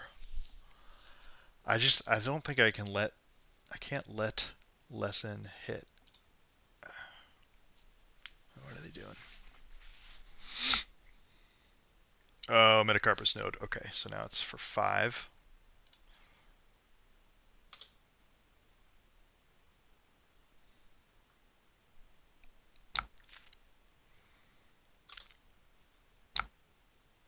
Coming in for 5. They have 2 cards and have currently dealt no damage to me. They could have like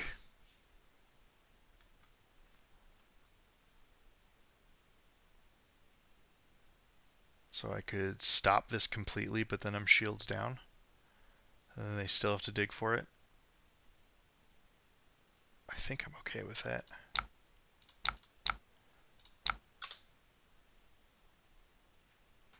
Completely block the lesson.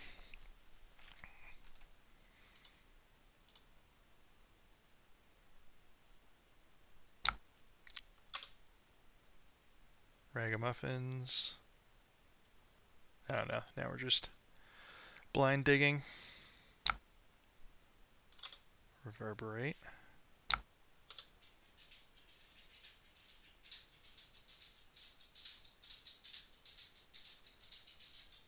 I think we're just throwing some spells around.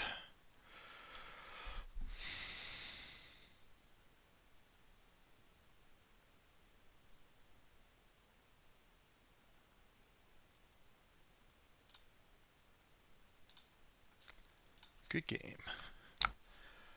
Yeah, we were able to.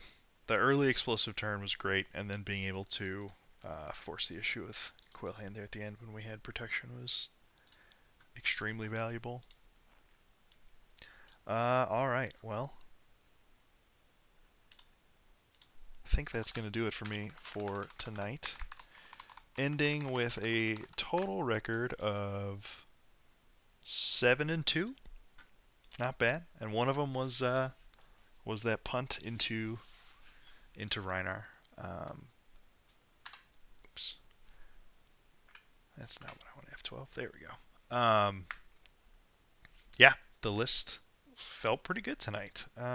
Beseech Demigons, nice. Honestly, just plain old nimbleism is pretty strong. The shadow aspect came up a couple times, but didn't feel super important. So there's definitely a world where Beseech could end up as Runic Reckoning, just for the 3-block aspect, and it works on Runeblade attacks that aren't specifically from Banish. So they both have some of their own unique upside. But I'm probably just going to run Beseech for this weekend and see how I feel at the end of it. Core of the deck feels very good. Reducer Rune Chant feels great with Tunic. The handful of pummels are nice. Putrid Strings are great into Fatigue. Oblivion is alright. Revel in Runebloods, the intentional walk to a Rune Gate 4 on Annihilation is pretty great. I think these are just more important for slower, longer games, though. But sometimes in the aggro matchups, they just let you pop off a bit. Quillhand, probably a necessary evil, kind of like Ebonfold. I think the next thing I want to work on figuring out with this list is if I actually want Nebula Blade in any matchup. Bravos aren't really running Rampart right now, and Vynnset's not a big enough portion of the metagame to force them to really consider it at the moment, I don't think. So, definitely a world where we can get away with Flail of Agony into every matchup. So that'll be something I'm going to be exploring soon. Next week, though, I think we're going to go with some Living Legend action. It was just confirmed that the Battle Hardened at the World Championship in Barcelona is going to be a Living Legend Battle Hardened event, which means I've got to get my chain reps in. We got to figure out what we're doing into beefed up Starvo and Cheerios Briar. Um, yeah, it's going to be interesting. So next week we'll play around with some chain, do a little bit of a deck tech thing at the start, sort of explain the starting point, and I will try and get some of my buds to hop on and play some other Living Legend shenanigans into me. So looking forward to that. I will report back also on how the RTI on Sunday goes. This is pretty much the 80 that I'm going to be bringing. Um, Not sure exactly what to expect. The field's probably going to be relatively small, but excited to take her for a real spin in paper again. It's been a little while now. Um, so yeah, thanks for hanging out on Friday night. Much appreciated to all the new subscribers and the people hanging out in chat. I should be back next Tuesday with more with the Living Legend chain action. And until then, stay cool and see you around the Demonastery Dojo. Bye.